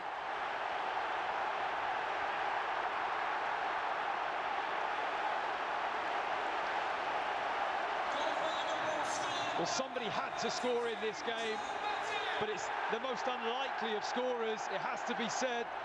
I thought there was going to be a shot on goal from Alexander-Arnold, but he chips a delightful ball. The run from Mane from deep was brilliant. And as you've already alluded to, Peter, that surely is unmissable. Joel Matip, from about 3 yards out, cannot miss that chance. Silva looking on. It's all about the run from Mane from me. He takes a deep position, keeps him onside, and it's just great instinct from Joel Matip just to arrive at that back post and cover it. Of all the people on the big occasion, an occasion blessed by some of the most gifted attacking players in the world, of all the people, it's Joel Matip, or is it? I mean, it's Van Dijk, the question mark here, whether or not Van Dijk is impeding Reece James. Has he got a hold of him and stopping him compete for the ball? The left arm of Van Dijk, when they're settled along the line, just puts it around Reece James. And Stuart Atwell has been dispatched to the screen. So Van Dijk, is he interfering with play? Yes. Is he offside? He's interfering with play. I'm not sure if I don't think it's the offside the issue. I think the issue is his arm is around Reece James here, and he just hugs him, stops him from really freely going and competing with that ball with Sadio Mane. And I think the referee's going to see that as an off-the-ball infringement from Virgil van Dijk. And we know the statistics when the referee goes and looks at something at a monitor. It's no goal, and we're back where we started. And Joel Matip's magic moment is robbed from him, inadvertently, by his partner. Well, he can't believe it. He just feels that that's part of the game. That's the gamesmanship of being in the box, using your body, just those little nudges, touches, ability to block an opponent. But the one thing he had his arm around his waist, and I think that's the one thing that the referee's seen and just thought it's too clear an infringement, it has to be a foul.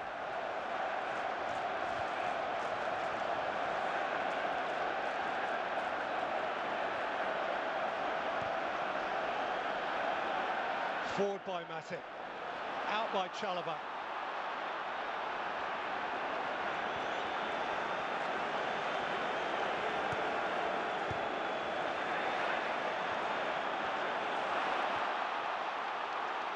Mane, Diaz, Luis Diaz, lifted up and away again by Thiago Silva, who's having a word or two with those around him.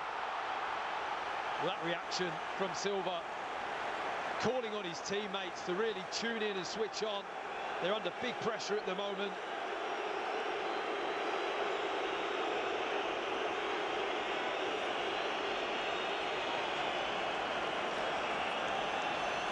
Here's the chance.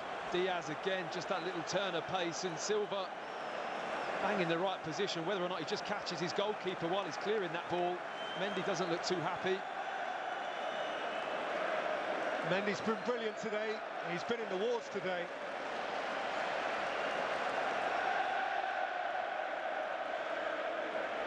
Chelsea, I gather, are preparing Romelu Lukaku to come on.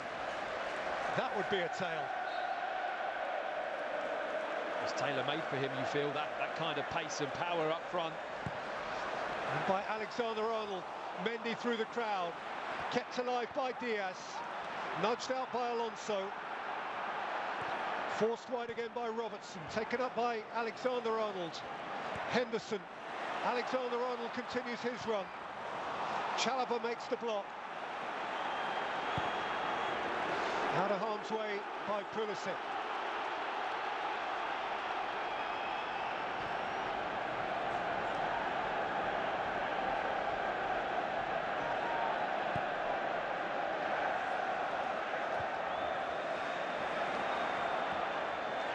Rudiger.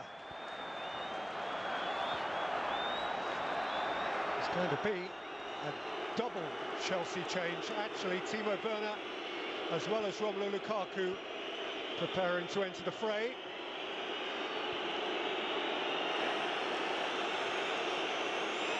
Well, I think Lukaku, if he comes onto this pitch with the mindset that he's going to cause damage, I think the game's wide open for him. I really do. These type of moments with those clip balls over the top, the runs, if you get your run right, he's got the pace and power to hurt Liverpool for sure. Well, won by Fabinho. Foul by Conte on Mane.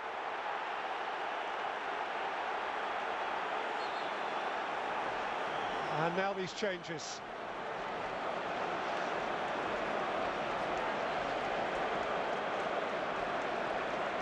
Two individuals who, in their moments, trade on goals.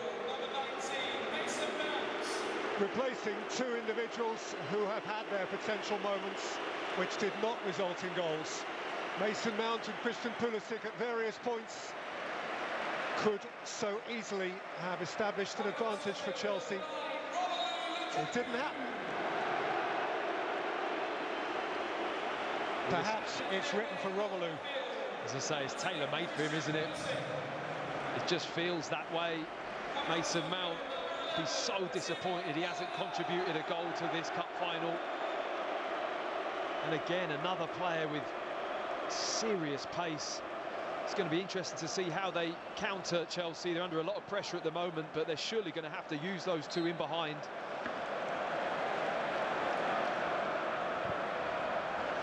Robertson's free kick. Came down for Diaz.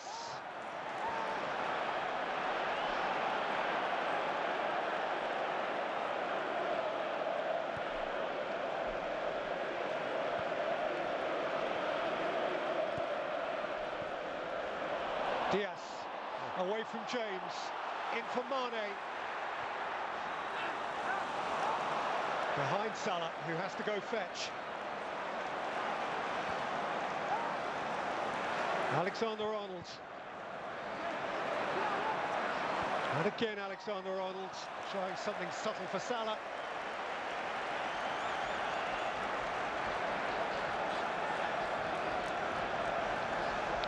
Now the issue here, Matt, is that he is interfering with play in an offside position.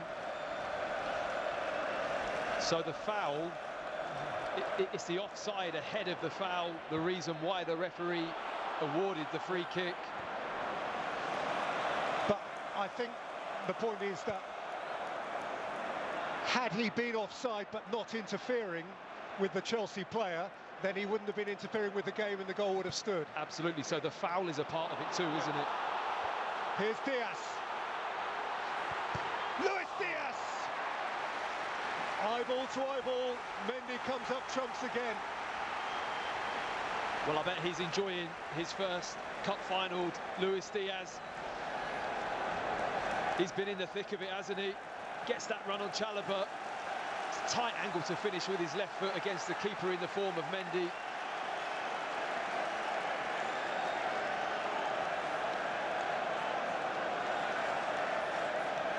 The final quarter of an hour, or there could be half an hour more.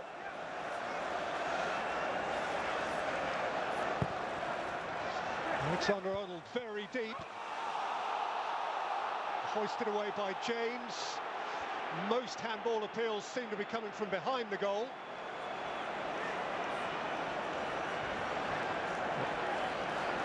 It's another one of those situations with the ball just pinballing around in the box. It's nowhere near his arm. It hits him in the midriff. I'll tell you what though, Peter, I wouldn't mind another half an hour of this, would you? No.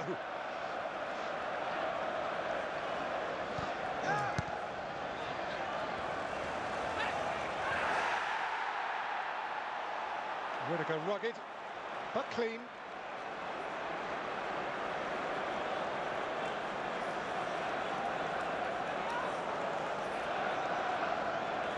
And there is movement now on the Liverpool bench as well. This is really interesting. Harvey Elliott was not in the original 20. He only came onto the bench at the last minute when Thiago had to pull out of the 11. And now he is going to play a part. James Milner, the other player, and one very familiar with League Cup final days in the colours of City and Liverpool, and indeed Aston Villa, who's ready to come on too. Here's Timo Werner. And Kovacic. N'Golo Conte. Good block, Sadio Mane. Out wriggles Diaz. Caught on it by Kovacic. Lifted over the top here for Timo Werner. And aimed up for Havertz!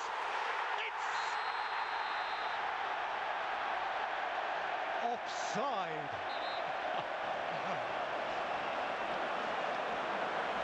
Oh, I was waiting for a linesman's suggestion that the ball had crossed the line. It seemed pretty clear that it had, but that is immaterial. It's this initial lifted pass here. They don't get back on side quick enough. Kovacic, who's done this all game, I mean, how he's rattled into those tackles in the middle of the park, but all three of them, I feel, were probably in an offside position. But even then, Peter, the ball struggled to make its way over the line, didn't it? How many times has he nearly celebrated a goal today?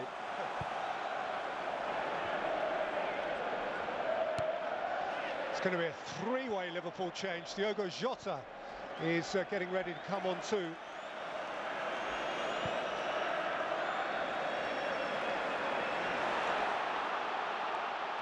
Here's Werner. Timo Werner, and swept away by Robertson. Salah, Henderson. Mane's the chaser, Silva's across. That space behind the Liverpool fullbacks is scary at times. It really is. If Chelsea keep exploiting that trying to find those areas, but they've just got in there like Werner there gets in that position. He doesn't make the most of that. He's not got that quality to really pick that killer pass out or find the cross. Liverpool deal with it comfortably. So 3 on for Liverpool, 3 off. Jordan Henderson hands his armband and his position on the field to James Milner. As mentioned, Harvey Elliott wasn't meant to be a part of it at all. He's right in it now in place of Naby Keita. And there'll be no cup final moment this time for Sadio Mane. Diogo Jota is fit again and ready to fire for Liverpool. And what a man to be able to throw on. Well, you asked me at the start of the game about how Naby Keita, you know, mentally prepares. 1 minute you're not starting. How Harvey Elliott looks at that thinking, you know, you come into the stadium knowing you're not involved, and all of a sudden you're on the pitch for the key moment of the cup final. It's a real tough one to cope with, and as a young player, you just wonder whether you're still a bit fearless and you're not really thinking about it, and he just goes about his business. But it's a big responsibility for him in the Liverpool midfield right now. Kovacic over the top. Havertz the chaser. Kelleher came a long way.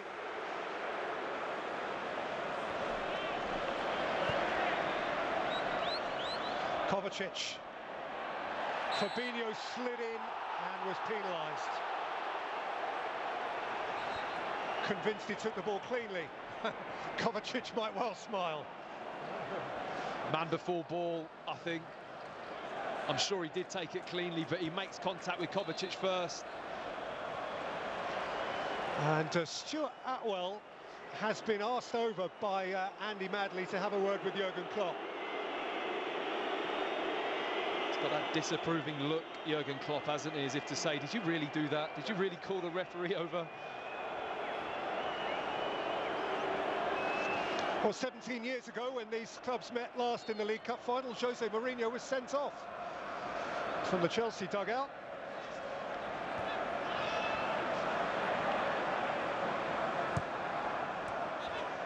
Harvey Elliott, dream come true. Salah, lovely dummy, on by Jota, taken up by Diaz. Luis Diaz. James Milner. Salah, Milner, tumbling.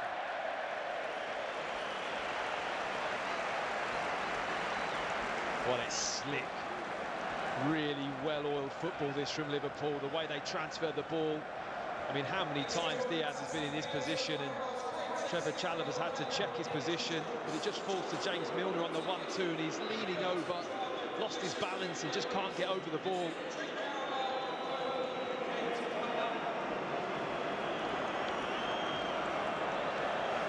Into the last 10 minutes now.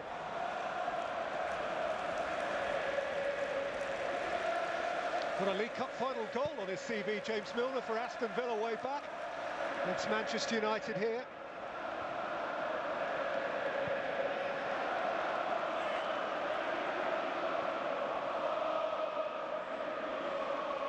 $85,500 people inside Wembley, and potentially inside Wembley for a little while longer here.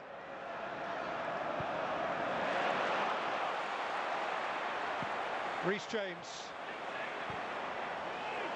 Beyond Lukaku, flicked out by Alexander-Arnold, helped on its way by Elliott. Kovacic, what a battery he's got. Alonso. I mean, he has been on every single loose ball dropping in that middle of the park today, Kovacic. He's been brilliant. His anticipation is absolutely brilliant. James. Havertz.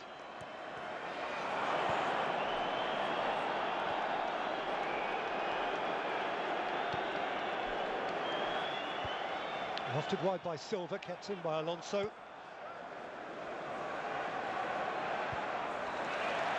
Silva from behind Jota. Lukaku at the back of Matip.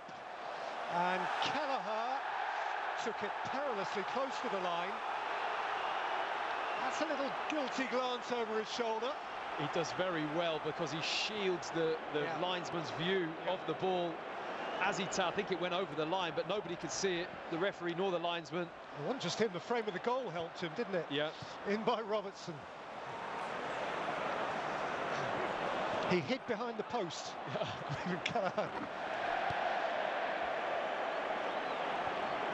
And we are 100 yards away, but I must say I agree with you. It looked to me as though that was behind. Elliott. Salah. Smashed away by Alonso.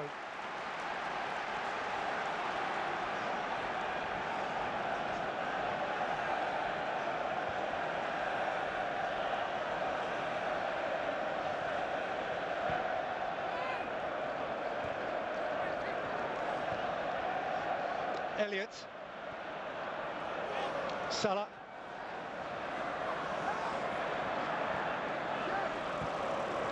Salah towards Diaz. Important touch from Chalobah, but it costs the corner. He's been busy, Trevor Chalobah. He's had his hands full today. Salah for Robertson. Robertson fires it across. And Diaz into the crowd. And Robertson into the crowd. And Matic couldn't get a touch. And Conte dug it out. Incredible stuff. Really is incredible, this game. How it is still 0-0, I just can't believe it. Alexander-Arnold. Elliott.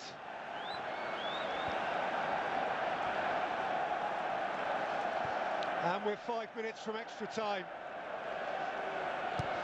which you would have understood if it was 3-3, as it should be, could be, would be, but for some peculiar, sometimes indescribable moments. It's been like a real boxing match, isn't it? There's had real moments of dominance from both teams. Chelsea are on top, then Liverpool are on top. It's really flowed in that way for the whole of the duration so far. Here's Timo Werner. Lukaku awaits his pass. Fabinho prevents his pass. Conte, though, swings it forward. And Havertz was just for a second seemingly goal side of Robertson, but the Scottish fullback never considers himself beaten. Here's Timo Werner. Kovacic. Rudiger. Conte.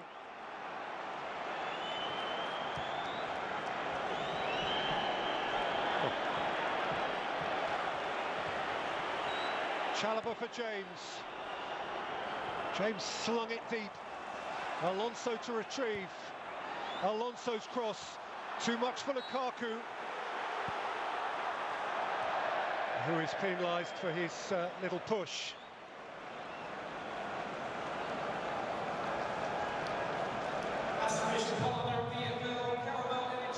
Oh, where's your money now? If you've any sense, it's where it always was, in your pocket. Jurgen Klopp has had his disappointments on this great ground.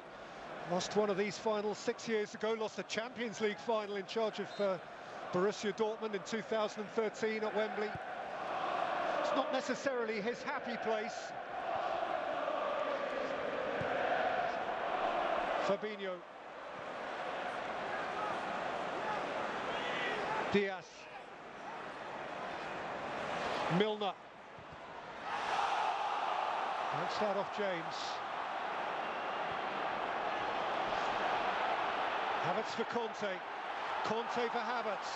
Lukaku waits. Werner waits. Alonso is forward too. Havertz. Conte. Alexander-Arnold almost takes it off the toe of Timo Werner. I'm just surprised they went wide there, Chelsea. I thought the ball was for Lukaku down the middle. Just left it in behind for him to run onto. He's just not showing those kind of instincts at the moment, Romelu Lukaku. That kind of drive and directness that he's been so successful with at Inter Milan. A lot of his goals, the kind of powerhouse running that you see him produce. He's not seeing it in a Chelsea shirt at the moment.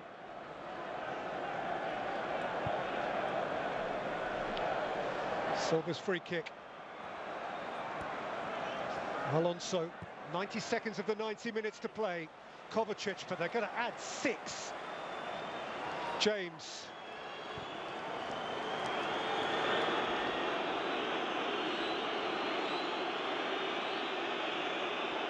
Chalobah.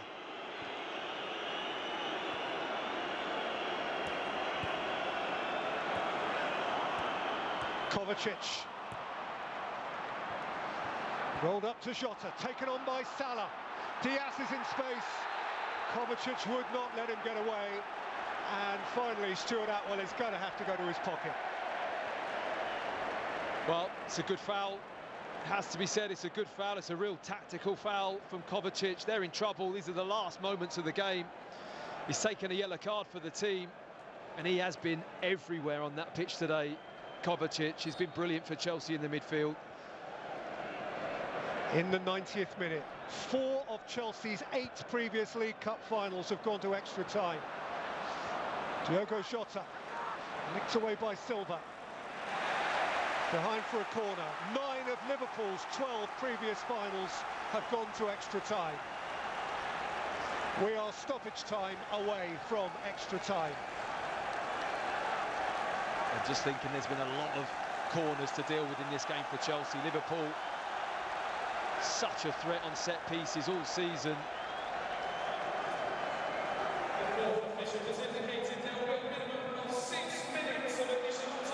So here we go into 6 minutes of additional time.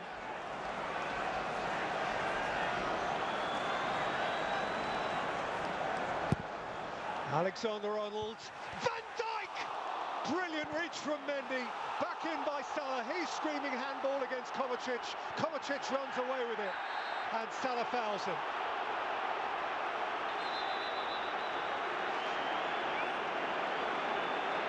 The quality in this game, it really is top quality.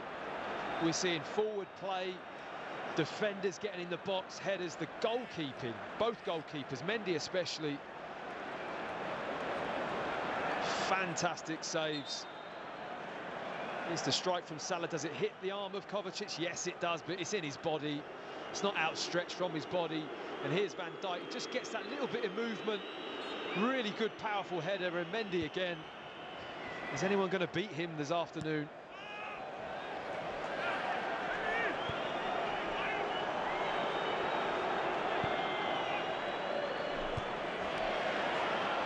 James forward, Lukaku's on his way here. Timo Werner!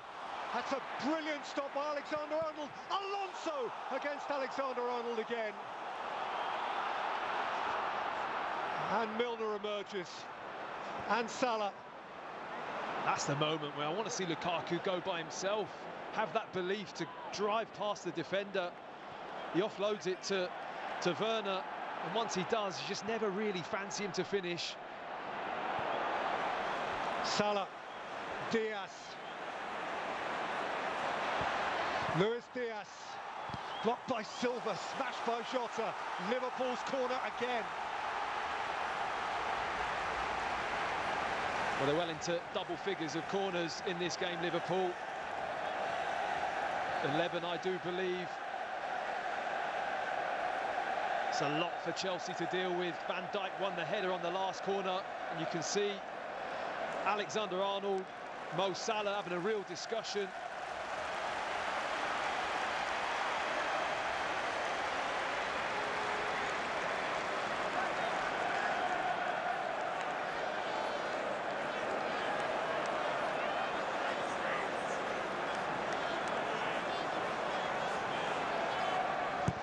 Alexander-Arnold's corner. Alonso's header out. Back in by Diaz. Away by Silva. Now Milner. Then Silva again. And Milner again. And Trent Alexander-Arnold. It bounced out off James. And Milner again.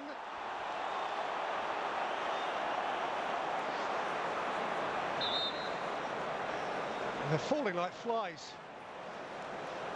It's just the intensity, isn't it?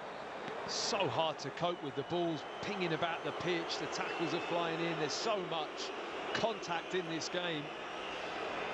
It's been a truly entertaining match. It's got to be up there with one of the best 0-0s in 90 minutes, certainly I've ever seen. Well past 90 minutes now. Surely a goal is a winning goal.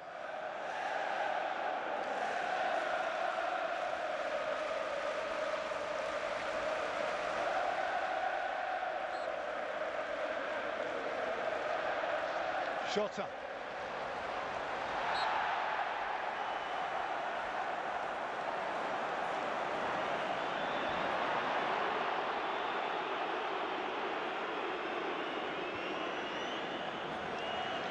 Four minutes of stoppage time played, 2 still to play.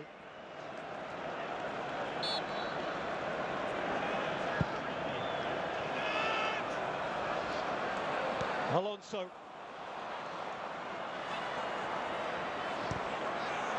Lukaku and Kelleher threw out a boot.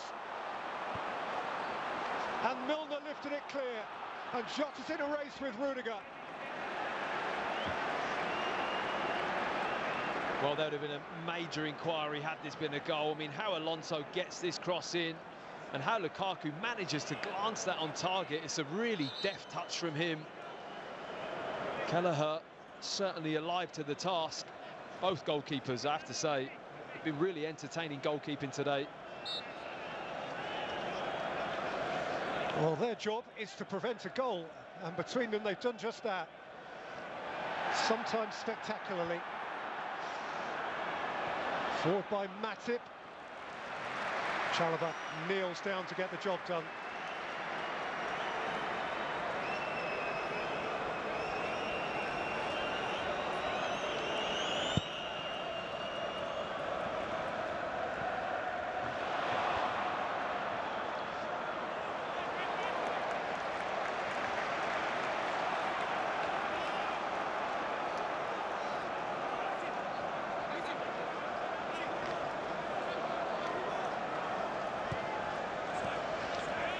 Alonso.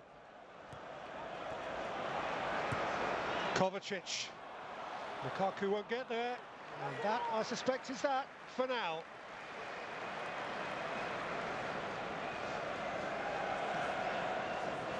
There will be a brief break, and then there will be more.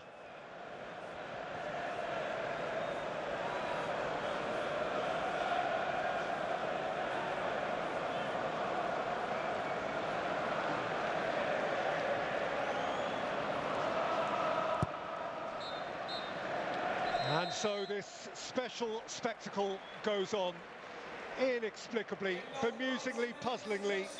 The 62nd League Cup final remains goalless at 90 minutes, and it becomes the 19th such final to go beyond its scheduled time, largely because of inspired goalkeeping, Mendy at one end, Kelleher at the other, and indeed, in part because of chances that got away that really shouldn't have got away. And also, as Virgil van Dijk continues to argue, because Liverpool, who did once have the ball in the net, had Joel Matip's goal ruled out because Virgil van Dijk committed a foul from an offside position. And so 90 minutes and more is up, 30 more will follow. But at this point in this terrific final, it remains Chelsea 0, Liverpool 0. There's always one in the dressing room, topper, we call them. Someone who'll go bigger than the last man, which I'm about to. Are you? Yeah. I'm going bigger than Matthew Upson. That is the best goalless draw I've ever seen. Really? It's up there. Wow. I mean, if you asked me to pick one off the thousands of games I've seen, then I couldn't pick one off the top of my head. It was enjoyable, it was fantastic. There was incident, there was drama, there was controversy. The only thing missing in the whole game was a goal, and that gave us everything else. Not really. We did have goals. Yeah. They just didn't count, did they? No. Can you tell us why, please? Because Virgil van Dijk's confused. You see, what I'm confused about what the commentator said there.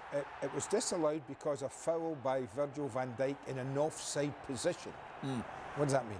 Well, it means that he affected play from an offside position. Yeah. If he'd been onside, I don't think they'd have ruled it out. You don't think so? I think it would have been traffic in the box. So what's the difference? Well, he's active. Yeah, but we've seen a couple of these this season. It's either a foul or it's not a foul, yes? Well, not necessarily. Well, yeah, necessarily. It's either a foul or it's not a foul. Well, not really. It depends if he's active when he makes the foul or not. But does it does it affect the outcome because he's offside anyway? So does it really matter if it's Well, a it foul? might have affected the outcome because of the block. No, I understand what you're saying. The block is there, yeah, but they ruled it out. They ruled it out from offside. There's no point looking at me like that. Well, I'm only telling you what I was told earlier in the season. I am looking at you like that because I don't get it. Well, you wouldn't be the only one, and Virgil van Dijk certainly doesn't. But I believe that is why that was ruled out. I mean, that's clearly offside. I mean, Werner and Lukaku, and maybe even Havertz were all offside when the ball was played back in. It's the three of them, look at this. Yeah, see the three of them slow and getting out, and the ball's played back in. In fact, Havertz probably gets himself back onside, but the other two don't. And that's an easy decision. There isn't an argument about that. No. I still don't get the other one. It's either a foul or it's not a foul. Well, if it's a foul and it doesn't affect play, therefore, in other words, he's in a position whereby he's onside, then it's not. But it did affect play. Yeah, but and he was offside. No. You don't go in the monitor for offside. So the ball went towards him, right? Yes. So he's taking part of the play. So he becomes active. So he becomes active. active. Nigel, what difference does it make whether he's active or not if he commits a foul? I'm not arguing. I understand. I'm not arguing that. But the I'm first not intention. saying. I don't understand your argument. I think it's a very solid one, but we have seen this before, and that's the best explanation I can give. And Peter's spot on there. But I think there is a counter argument, and simple question: why? Anyway. I have to say I'm really pleased because we've got another 30 minutes. I know. All as we said at half time, just please don't spoil it. Teams that have just from the moment the ball first moved wanted to win with old-fashioned football. It's not old-fashioned football. It's modern. Why are you saying fast old-fashioned football? It's fast football. I don't understand what you're saying here with old-fashioned. Is this old-fashioned football? I haven't seen one mention this afternoon of pass completion. I haven't seen one mention this afternoon of possession. It's not that type of game. It's just ebbed and flowed, and it's been brilliant. And what I think enhanced that or helped that was that these are both teams that don't fear each other, respect each other, but don't fear each other. So there's no team going into here feeling inferior to the other. No. So neither of them sat back and said, we'll defend and try and win it on the transition or the counter. They've both thought, well, we can win this game, so we'll have a go. And they both have. It's been sensational. Another half hour, please. Matip off Konate on, as we saw. Our commentators, Matthew Upson, former West Ham and England defender, and he is with Peter Drury. So who's got the fuel? Who's got the energy? Who's got the will? Who perhaps has got the fortune in the end, because someone somewhere is going to have the moment to remember. Someone somewhere is going to have to be the fall guy. Game played at blistering pace for an hour and a half, has half an hour still to run. And it's as impossible to decipher the likely outcome as it's ever been. I'm just so impressed with the spirit this game's been played in as well. It's been highly competitive, but I've not seen one player really complain, any kind of body language or discrepancy. They've just been tackled or kid got up, wanted to play the ball again quickly. They've just been so focused on playing the game that I think that's made the game just that little bit more special too. First touch for Konate, away by Chalobah.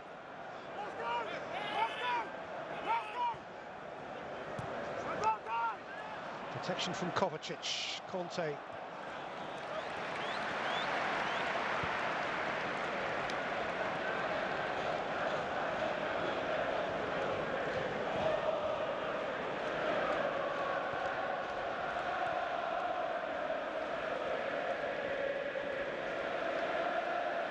Van Dijk.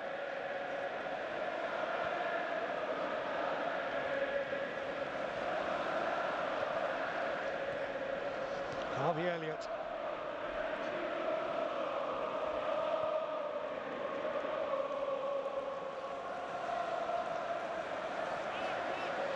Kelleher. If Liverpool win, don't forget his big boot that kept out Lukaku in the final seconds.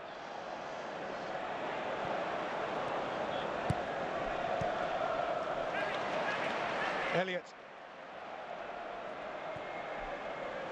Diaz. Robertson.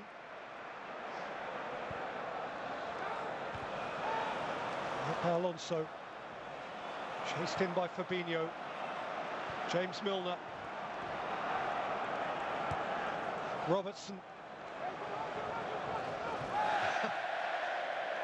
Even the legs of Luis Diaz are in danger of turning to jelly. Well, I wouldn't blame them if they did. It's another player that is really put his heart and soul into this game, and that does look like a fatigued player. And this is the key moment. Fatigue, we think about it physically, but the first thing that goes when you're tired is your decision making, your capability of assessing a situation, really making the right call. That's where you start to see these little mistakes just creep into the game.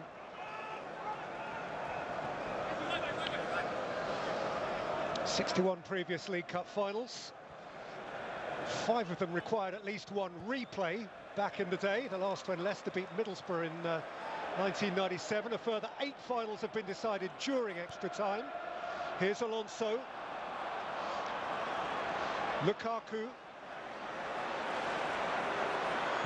Timo Werner. Oh, some finesse about that. It was a teaser, wasn't it? Had a really good angle of it. You can see exactly what he's intending. I thought this was offside initially, but maybe Van Dijk and Lukaku are bang level. But these are the runs that he needs to be making and holding that ball up for Chelsea. And if he was to just bend that one into the far post, it'd been some finish. So 8 finals have been decided during extra time. Last of those when Jonathan Woodgate got a winner for Spurs against Chelsea in 2008. And since the abolition of replays, 5 have gone to penalties. 3 of those included Liverpool, and 1 of those included Chelsea.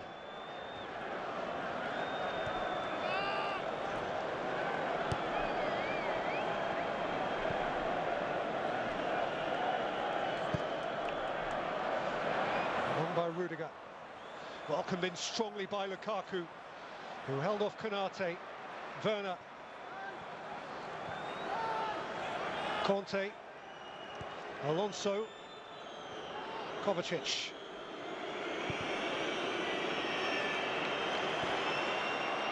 Rudiger for James. And James for Havertz. And James again against the outrushing Robertson.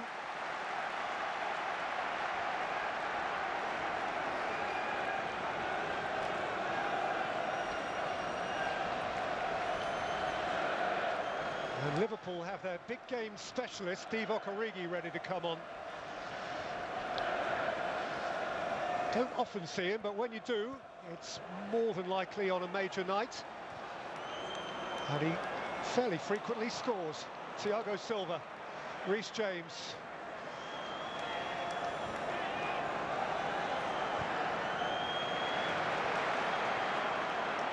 Timo Werner. Kovacic, Timo Werner, N'Golo Conte never really set himself. I don't know if that just bobbled up a little bit, but Timo Werner was looking to get the shot off himself, just couldn't create the space, and when it went wide to Kante, it just sits up a little bit, gets the strike really badly wrong.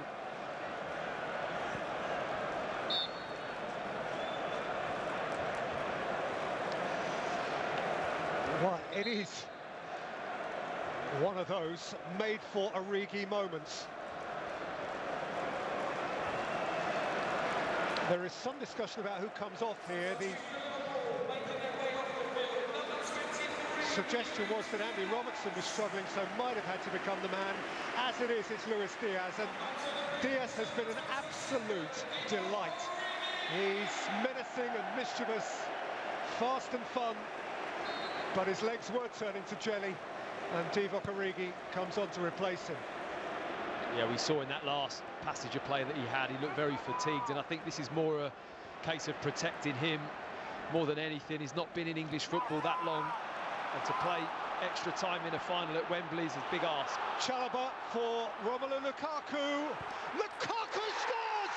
And the flag's up! The flag's up! Of course it is.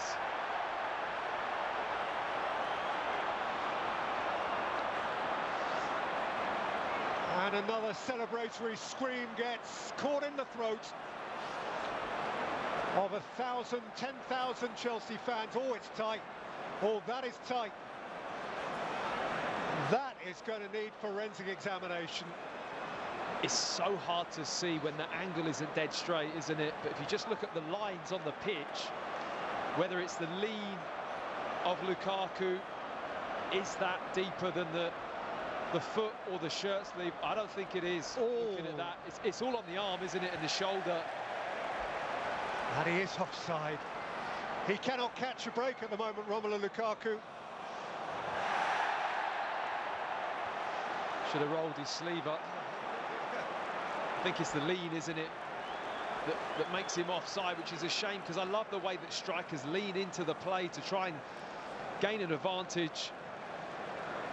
N'Golo Kanté booked for the foul on Robertson. I mean, how badly did Lukaku need that goal as well? That would have been a big moment for him.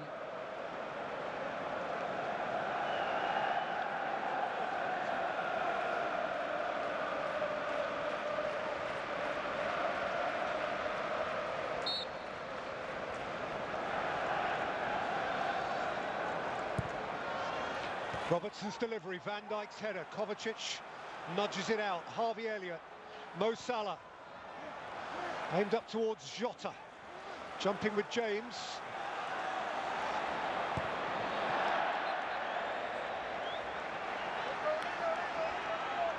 Ball's gone out, and there's another prone body in the box. This time it's Antonio Rudiger. Not happy, is he? When those eyes widen and look straight at you, he means business. Anthony Rudiger. He's the 21st century Martin Keown. Very much. You see the whites of the eyeballs, don't you? Just ask Ruben Nistelrooy. Konate. Robertson, Jota.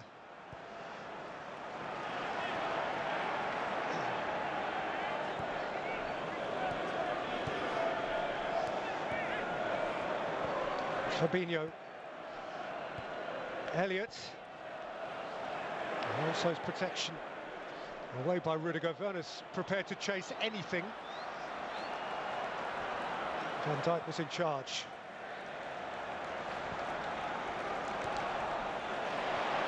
Salah, 100 minutes and more now.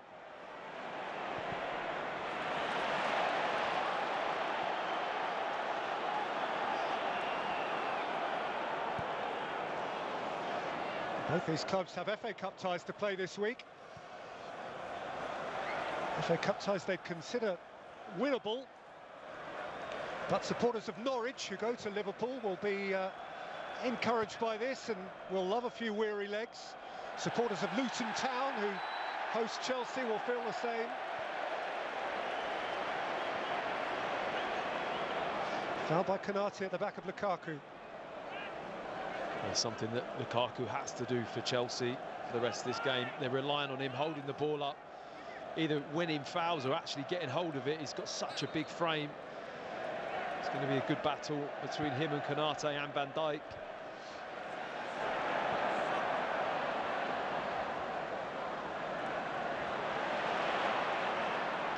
Alonso, Kovacic, Kanté, Alonso, Havertz,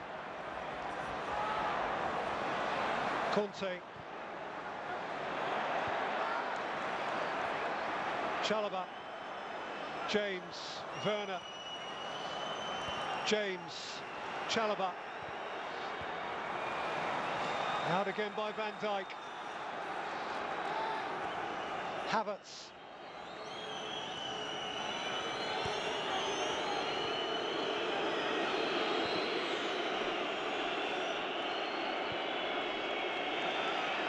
Silva, James. Conte. Chelsea pressing towards the end of the first period of extra time. Rudiger. Van Dijk away. Alonso.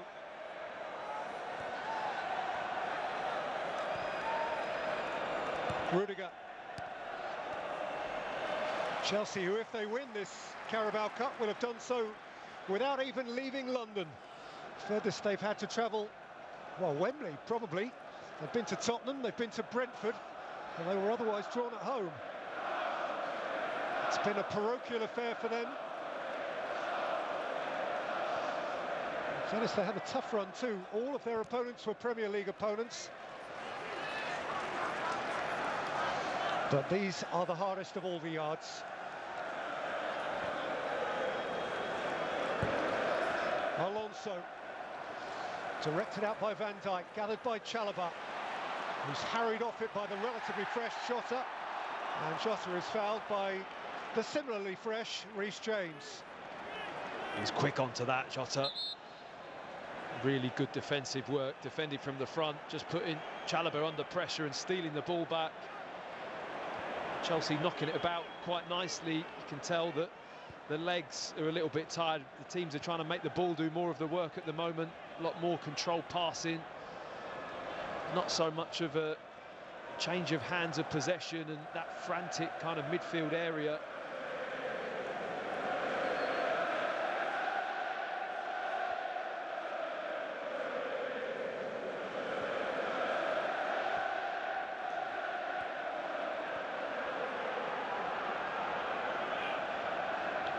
Robertson, Origi, Robertson, Jota,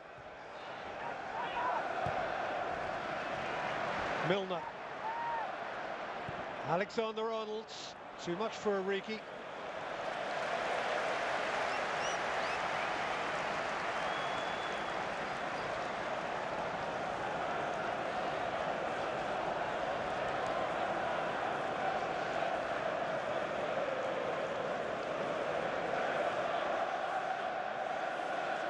Not too much more to be said or done from the bench. But he's still saying and doing it.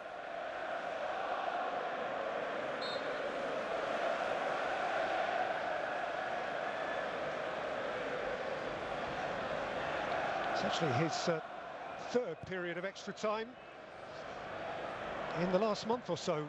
Plymouth and Palmeiras, the other two. Alonso. Havertz. Just too high for Werner. Alonso. Reece James.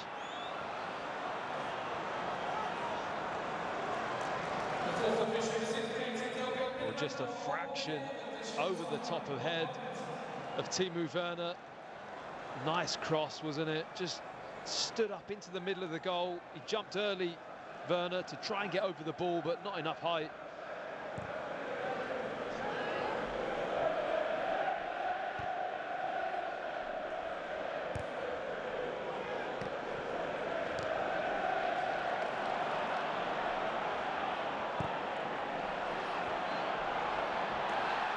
Kovacic rode the challenge. Havertz is the chaser. Alexander-Arnold goes to ground but gets his work done. Oh, and then there's a little nibble after the ball had gone. Jousting. And Elliott's thrown in hands. Now that's just silly. That is asking for trouble. None of his business. He's made it his business, and it's bad business. It was all settling down, wasn't it? Looked to be just fizzling out between Alexander-Arnold and Havertz, and then Harvey Elliott just comes over, and then of course everyone's going to have to pile in and do their bit. He's made a real meal of it. Alexander-Arnold is shown a yellow card. He may not be the only one. Kai Havertz also shown one.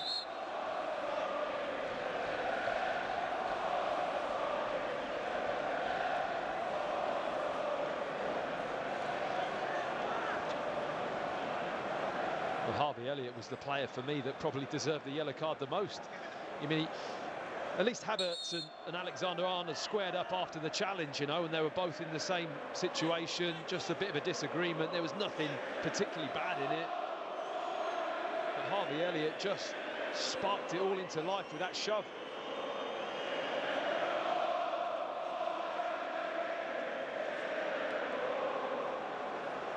Well, Conciliatory refereeing from Stuart Atwell.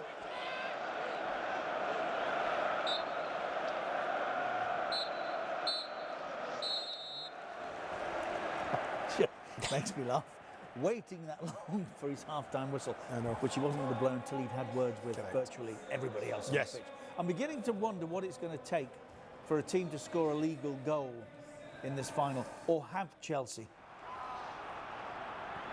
this was, I don't know about you, Andy, but this was borderline, to be honest. Like, I don't understand how they could dismiss this for being a goal, because if they drew the line right now, if you look at Van Dijk, he looks being in front of the situation all the time. His left foot looks, yeah.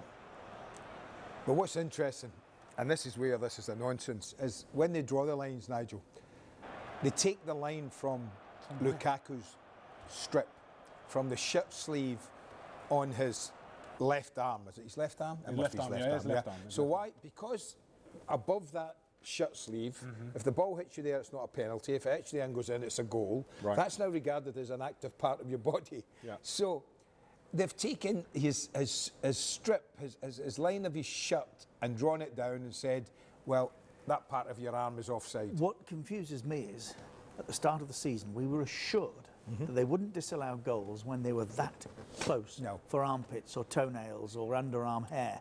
But that's exactly what they've just gone and done. Yes. It's 6 months in, 7 months in. Yeah, Liverpool fans, I'm sure, will be saying, well, you're offside, you're offside. Offside, you're offside, yeah. But it's hit. Oh, look at that.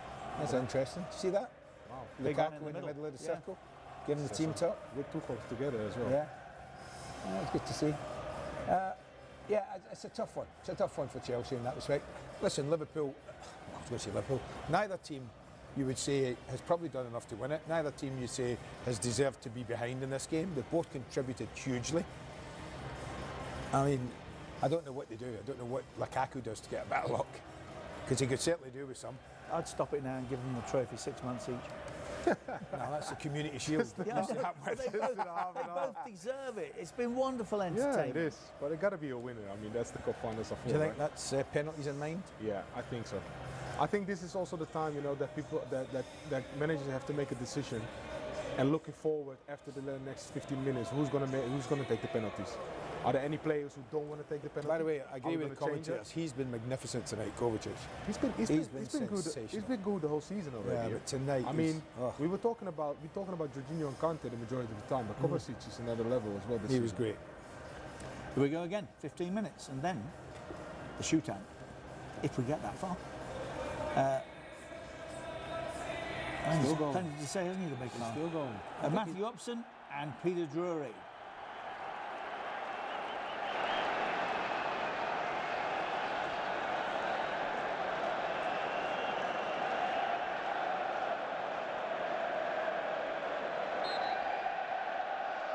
"15 minutes or penalties. Who finds a way?" Reece James. Rolled up to Lukaku again. Konate protecting Kelleher, who made a major contribution in the shootout against Leicester in the quarter-final for Liverpool. Jota. And on the subject of goalkeepers, don't forget there is precedent for Chelsea to throw on Kepa right at the end of this period as a penalty shootout specialist. Mendy has done brilliantly in regulation time. Just that pass again from Mendy. How composed was that? The ball's firing back to him, but he's got the composure just to wrap that side-footed pass into midfield. It's so impressive how good he is with his feet. We've talked about how well the saves have been happening in this game and how well he's kept Chelsea in it at times, but his feet also are so impressive. Jorginho, good ball. Alonso.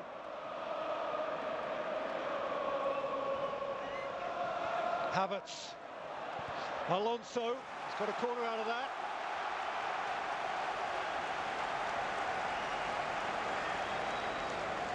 Good link-up play. Chelsea have had a lot of joy in that area of the pitch. It's been their main kind of feeding ground, really, to create opportunities and space.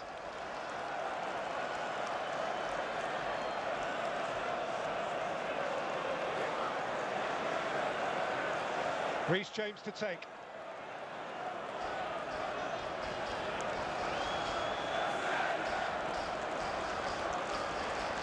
At the Chelsea end of Wembley.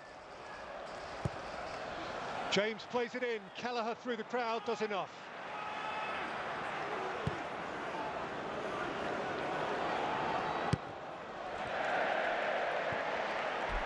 And a covering. Well, if he still needed to, today is the day, surely, that young Irish boy became a man. Kelleher has come into a major final and performed like a veteran.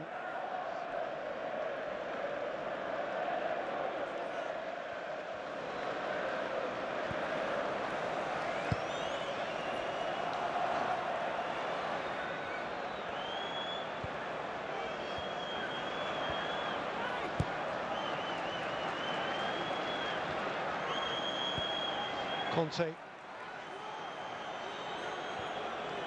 Silva.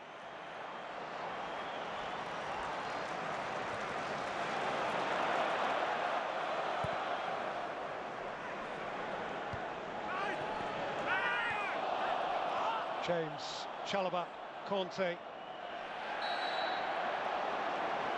Milner too tight.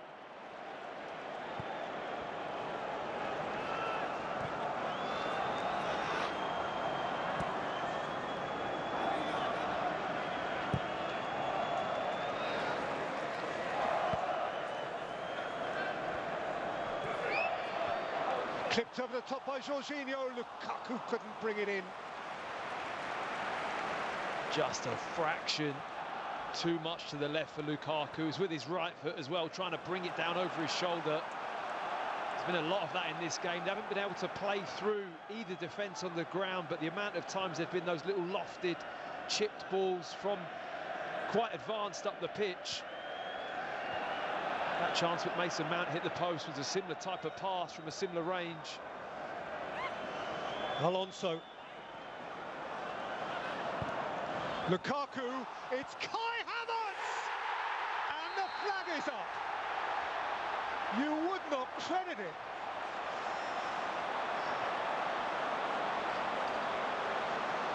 When they write the story of this game, they will call it, and the flag is up. I'm just looking at Thomas Tuchel. How many times has he celebrated in this game? It's definitely offside. Easily a yard offside, and I mean, it's testament to the line of the Liverpool defence. It's not sloppy at all. It's really disciplined, but he must be getting tired of celebrating.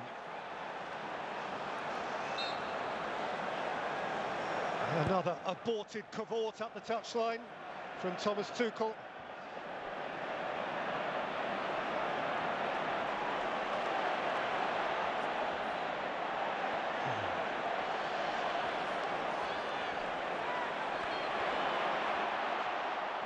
Robertson did very well.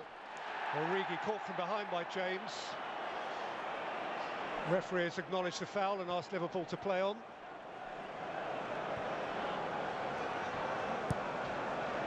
Alexander-Arnold cushioned out by Thiago Silva.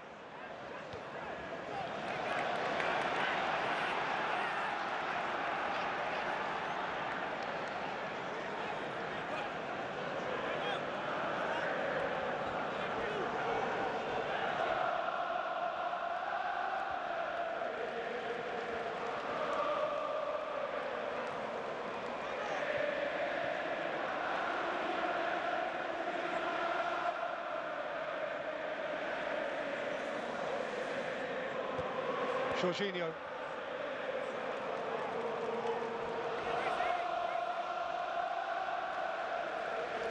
I don't know when the last train back to Liverpool is, but there might be a few missing it. Lukaku. And you know what? They don't even know what time it is. It doesn't matter. They are just in this moment.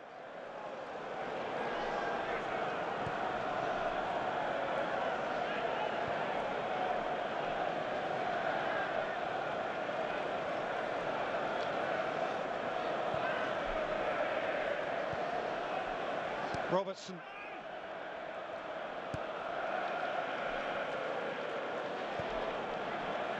Van Dijk.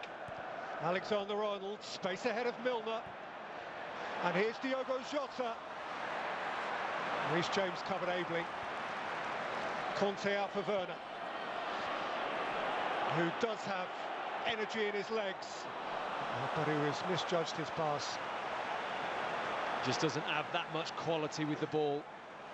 Timo Werner has been lacking the whole time he's been at Chelsea, really.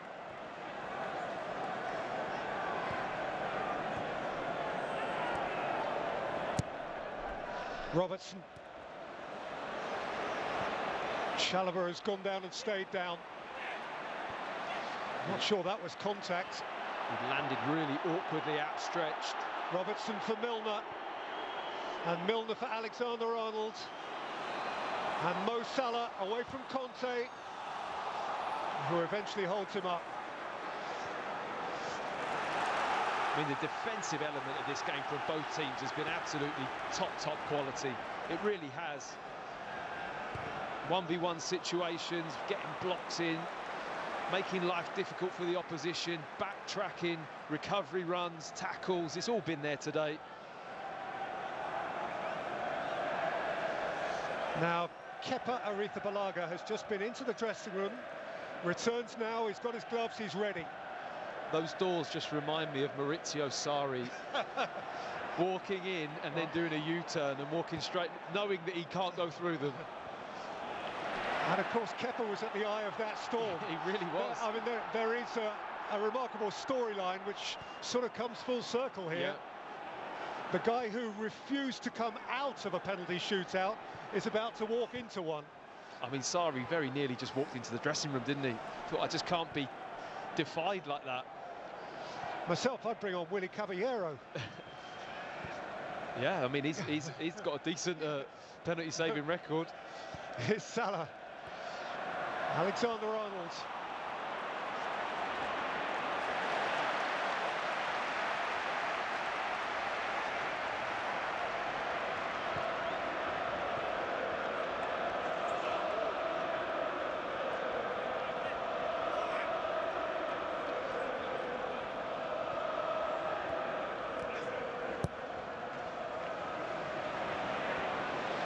James couldn't take it. Milner does. Fabinho. Salah. Rudiger. Caught on it by Mo Salah. Scratched away by Conte. What a recovery from Rudiger. Thought he made a massive mistake there. Salah was in, but he recovered it. Lukaku has got clear of Fabinho. Alonso is forward. Van Dijk, of course, is back.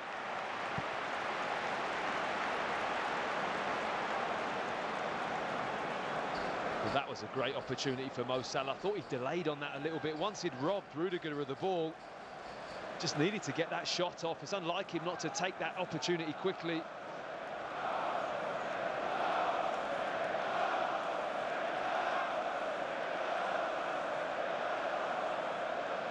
You just feel that a goal is just not meant to be in open play in this game.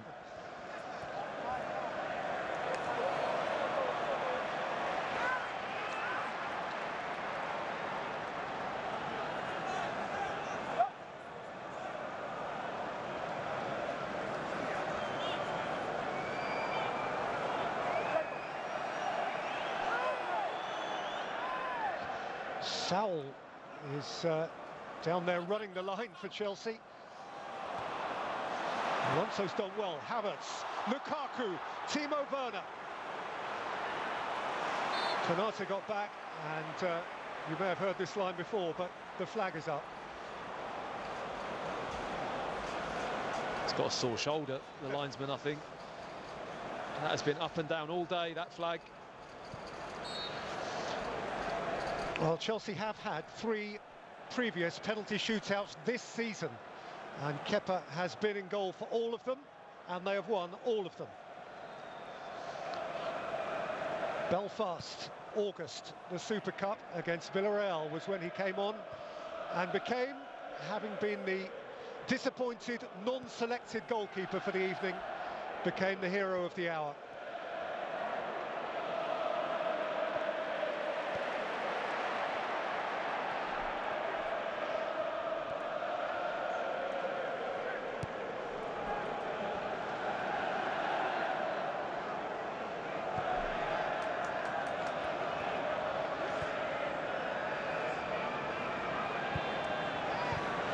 Origi and Milner.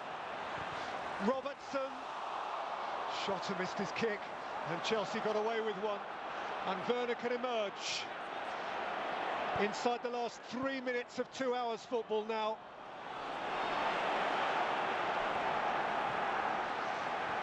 Two and a half years since these two last went eyeball to eyeball in a penalty shootout.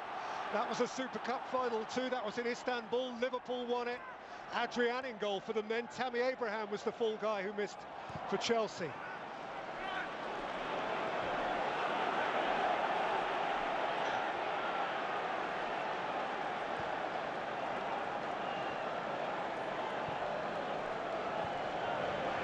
You'd think Lukaku would take a penalty, wouldn't you? I guess so. That would be interesting, wouldn't it?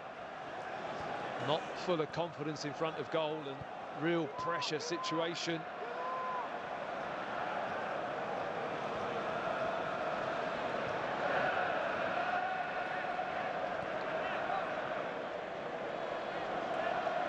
Van Dijk.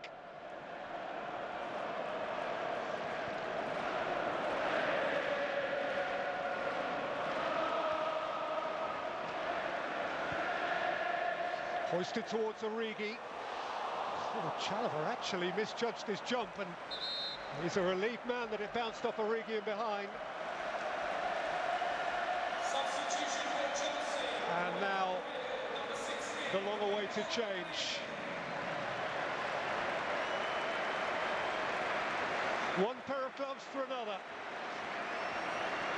Edouard Mendy faultless on the day. Beyond that, outstanding on the day. One particular stop he made in the first half of regulation time was mind-blowing. But it is reckoned that from 12 yards, Kepa is the man.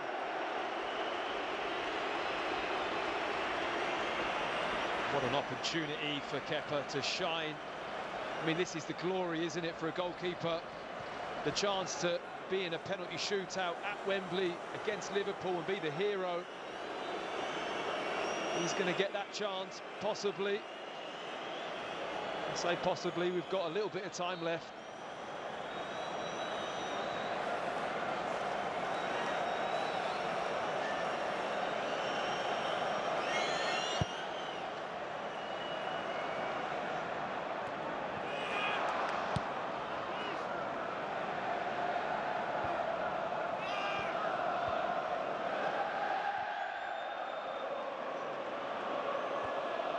Werner, out by Konate, adding 1 minute essentially for that goalkeeping change.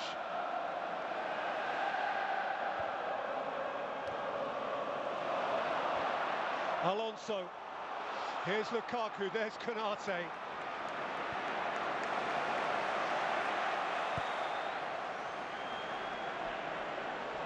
Shota, Origi turning. He's got a free kick and it's Liverpool's last chance to launch.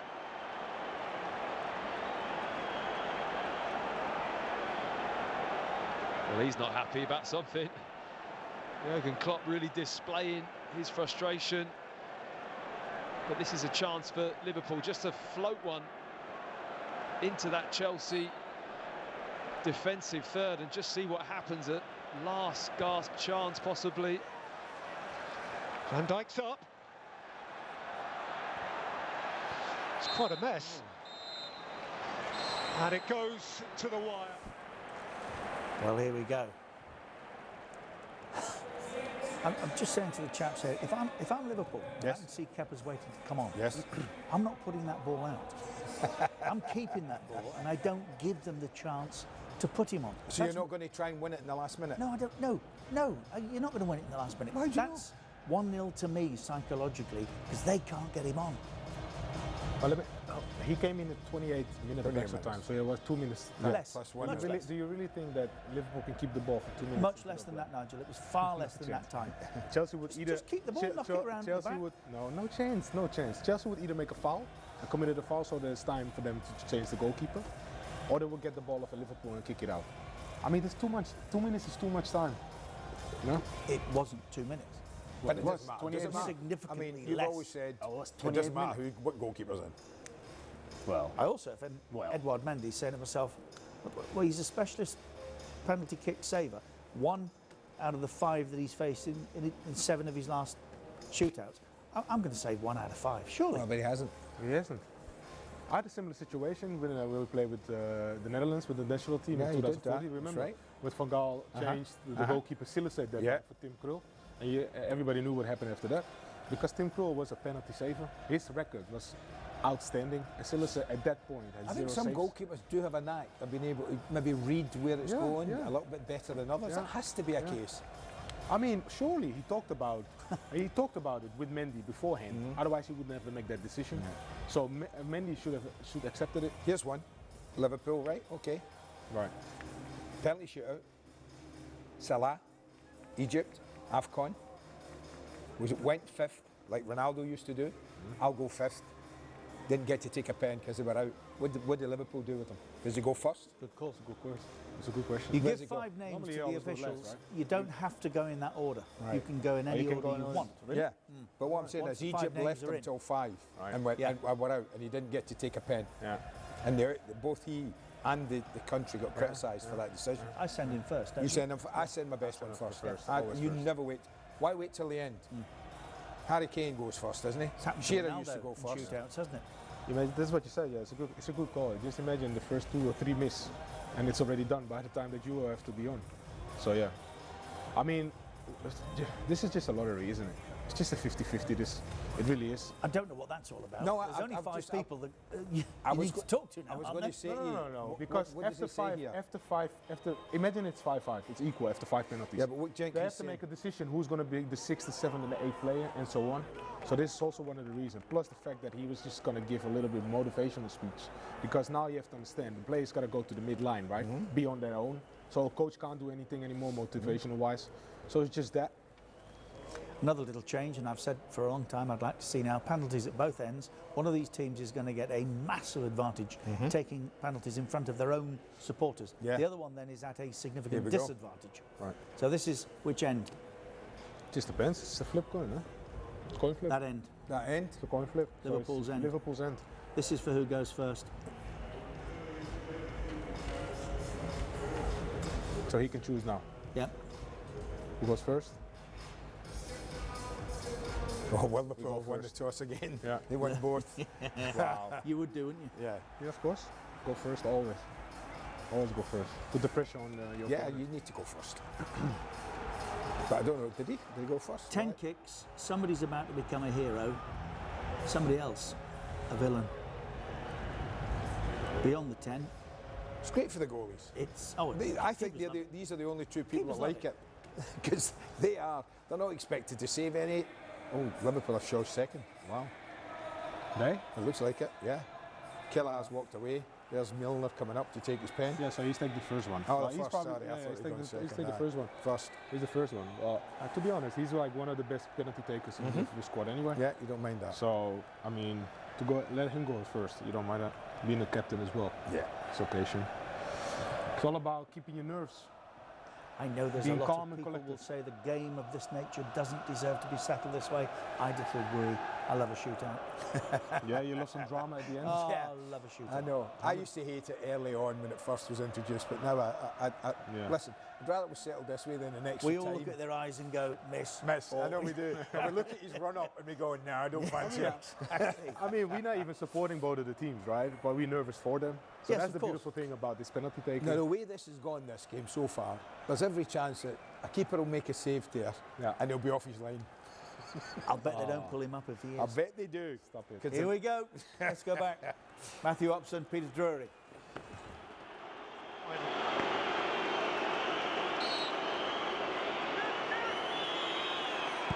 James Milner, efficiency itself.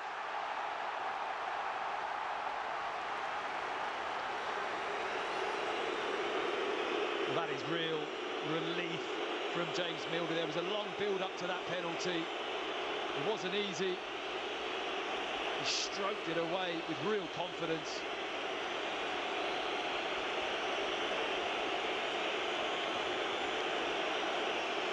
First up for Chelsea, Marcos Alonso. A long, long way from the Chelsea fans. He's found the bottom corner. Gallagher went the right way. I mean, does he ever look flustered, Alonso? I never see him flustered. That was one of the most relaxed penalties. Even afterwards, you know, the stroll off, no pressure.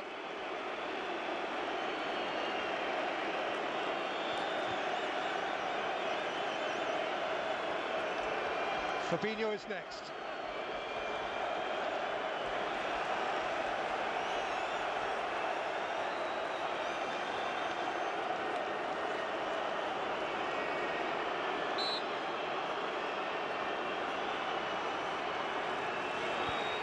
Fabinho. Wow, you've got to have self-belief to do that in front of 85,000 and the world.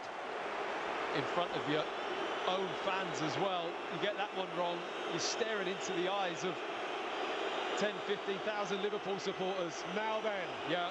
Now then. This is the big one. Lukaku has been so sewn in to the recent narrative of Chelsea Football Club. His omission from the 11 was notable. At a time when he needs fibre, strength of mind, self-belief. Lukaku bashes it in and breathes. Fair play to him. There's a lot of pressure on him with that penalty. He tucks it away really coolly. That little stutter just before the ball. He's got his technique nailed right down. Well, now, when Liverpool lost the 2016 final here to Manchester City on penalties, they only scored one in the entirety of the shootout. Emre Can with that. They've already got two, and they have their elegant centre-half, Virgil van Dijk, to take the next. And Van Dijk left nothing to chance. Well, for a game that was 0-0 after 2 hours of football, the penalties have been very good. Neither side, neither player really floundering at all. The last time Kai Havertz stepped up to the penalty spot, it was in effect to win the Club World Cup. Only a couple of weeks ago, a long, long way away from here.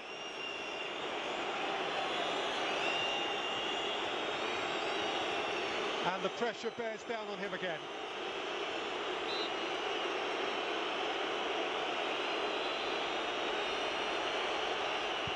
And Havertz delivers coolly. Still no error. Good pen. They're liking the stutter, aren't they? That little, just hit the pause button, see whether the goalkeeper dives or not. I fancy this guy. Well, Alexander-Arnold fourth, Salah presumably fifth, would have been the plan from a long way out. And from this range, Trent Alexander-Arnold, it's absolutely lethal.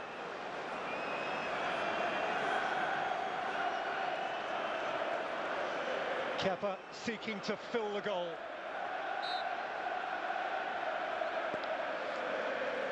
Alexander-Arnold belts it past him. And there's the clock punch. It really was. I mean, you don't normally see that kind of animation from him, but that's what it meant to him in front of his home supporters. Great penalty, because Kepa went the right way, but the power he gets behind his right foot is fantastic. Now, in both the third and the fourth round of the competition this year, it has been Reece James who has actually stepped up to take the fifth and decisive penalty for Chelsea.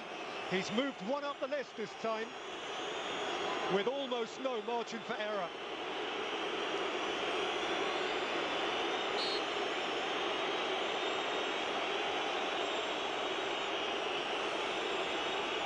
It's a short run up. James, a very good one.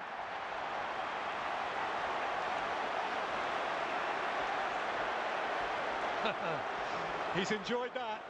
Face to face with 1,000 Liverpool scarves, 1,000 Liverpool voices, 1,000 smirking Liverpool faces.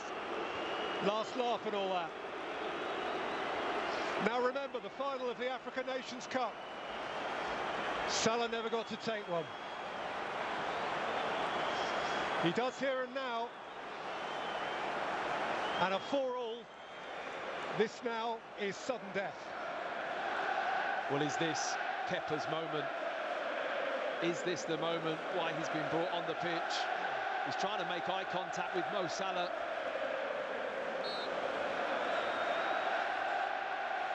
Mo Salah crashed it into the top corner. That is unsavable. He's just laughing, Mo Salah, almost like a chuckle to himself. Just enjoying the pressure, the belief he has in his finishing from that kind of range. That was really, really relaxed. He had a little word with Jorginho on the way through there as well. Jorginho, who missed at Wembley for Italy in the final of the European Championship, who missed the first kick for Chelsea against Manchester City 3 years ago, but who takes, in the view of many, a better penalty than almost anyone on the planet and must convert for Chelsea now. Jorginho hopped, skipped, jumped, converted. Whenever I see that penalty, from a goalkeeper's perspective, I always feel, do not dive, just wait. Jordan Pickford waited. He waited and waited until Jorginho had to commit, and then he just tried to react. When you dive, he just finds the other corner. He's an absolute expert at it. And we're down to the guys now who weren't intended to take one. Perhaps in some cases who didn't volunteer to take one. Indeed, one or two who might have hidden when the conversation began. Which isn't to say that Diogo Jota would fall into that category. This is a very capable striker of a ball with an instinct from this range.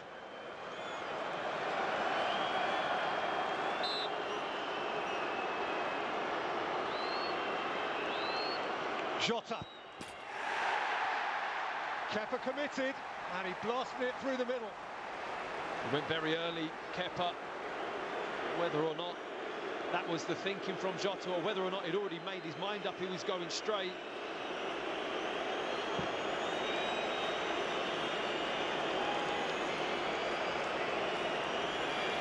Antonio Rudiger, beloved of all in blue, forceful, heart on sleeve, rugged, robust, committed.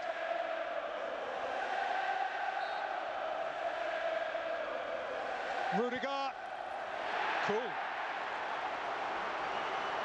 To say that was not the type of penalty I was quite expecting from Rudiger there. Showed a real bit of calmness in all the madness, really.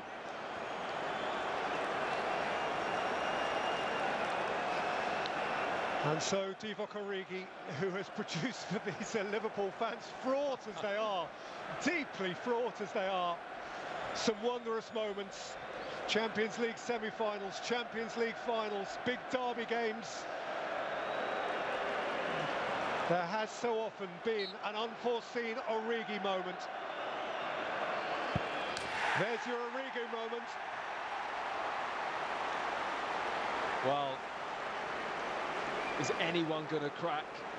Is anyone going to not cope with the pressure? Because so far, every single penalty taker that stepped up to that spot has been so composed. 7-6, Conte.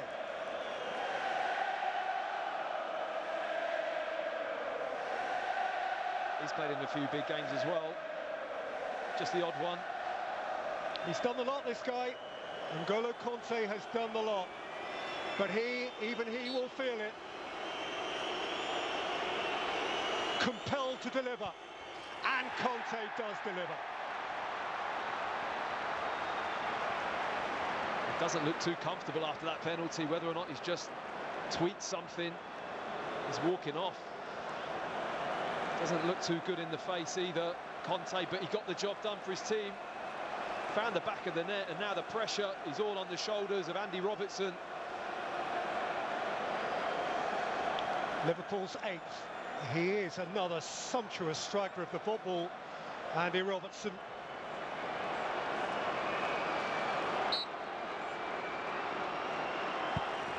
And Robertson scores as well. And he lives the moment, and he asks for more from the travelling cop. Great penalty from a real consistent, fiery character. Who blinks? Who blinks? Timo Werner. Well, the striker not in form in front of goal at all, has an opportunity here. It's Werner. Ooh, it wriggled past Kelleher. Well, he can breathe a sigh of relief. Kelleher guesses right, goes down to his right-hand side, and the ball just squirms over the line. I mean, that is serious relief for Werner. Now, Harvey Elliott was not intended to play this football match. He was not in Liverpool's original 20. He steps up now, the young man, to take their 9th penalty of this extraordinary shootout. Elliott, teenage kick. wow, that's a massive moment for him. Well played. Really well played. That is not easy. A young player, as you mentioned, preparation for the game. But to take that moment, to step up and slot the ball like that, absolutely brilliant mental capacity from the young player. And from an 18-year-old to a player in his 38th year. Thiago Silva. Surely not Thiago Silva. The smoothest, the most accomplished.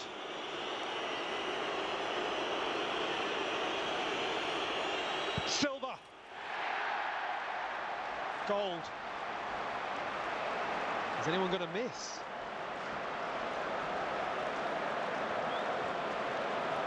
Solid penalty. Has he broken sweat yet? Just the way he walked off, it was so nonchalant. Yeah, I'll just stroke it in that corner, no problem. Well, when Ibrahima Konate came to the ground today, he was fairly sure he wouldn't be involved actively, that he would be stepping up to take Liverpool's 10th penalty of a shootout. Simply cannot have occurred to him.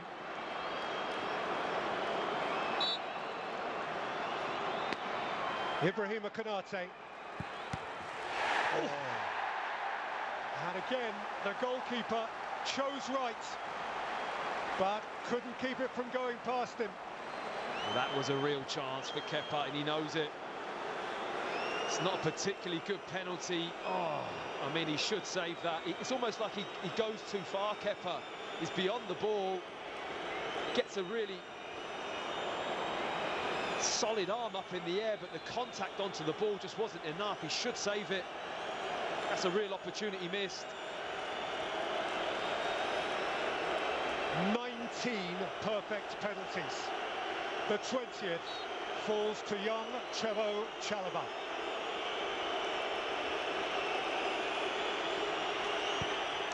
And Chalobah is perfect too.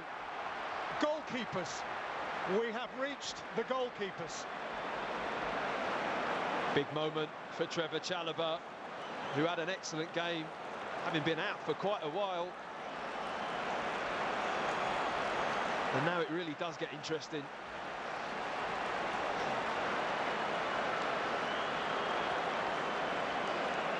The two special Ks, Kelleher and Kepa.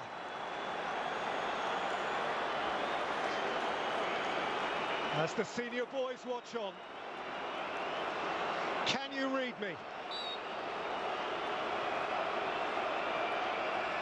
Kelleher converts. That is a belter. Well, how about that for confidence? Goes straight into the top corner. Not that usual just blast that you see a goalkeeper. There's a little bit of finesse on that shot too. Kepa has failed to save any of 11. And now he must score.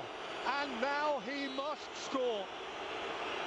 Kepa heaves it high. And the ribbons are red.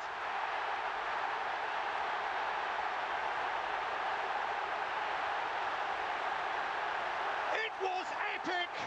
And it is Liverpool's.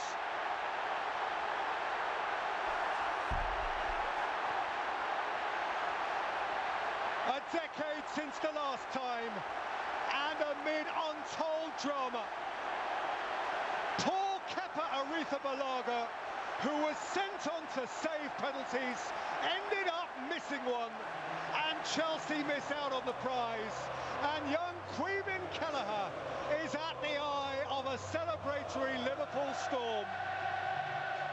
Walk on. Wow. I mean, what a cup final. Can there be any more drama or twists or turns in a game? I'm not sure if there can. The fact that Kepa's missed the penalty, and he had a fantastic opportunity to save a penalty as well with Konate's, and the glory, it's all Kelleher's, and he's been brilliant today for Liverpool. He really has had an outstanding game. And for Jurgen Klopp to keep him in the team, to give him that opportunity to play, it's just a perfectly written script. I have been privileged to watch an awful lot of football down the years. I have never, ever seen anything like that. Wow. Piece of history again, isn't it? Well, it's David De Gea all over again, isn't it? Yeah. Europe. Yeah, Europe, yeah. Europa League final. Yeah. All Villarreal all the way down to David De Gea. The irony. An extraordinary football match. Yes. 3 goals were there? Disallowed. I lost count. 120 minutes. The most consistent of penalties. And then the man who was supposed to win it for them, misses. Ironically, puts his pen over the top. It's a good story for you journalists, isn't it? It's a really good story for you, Joe.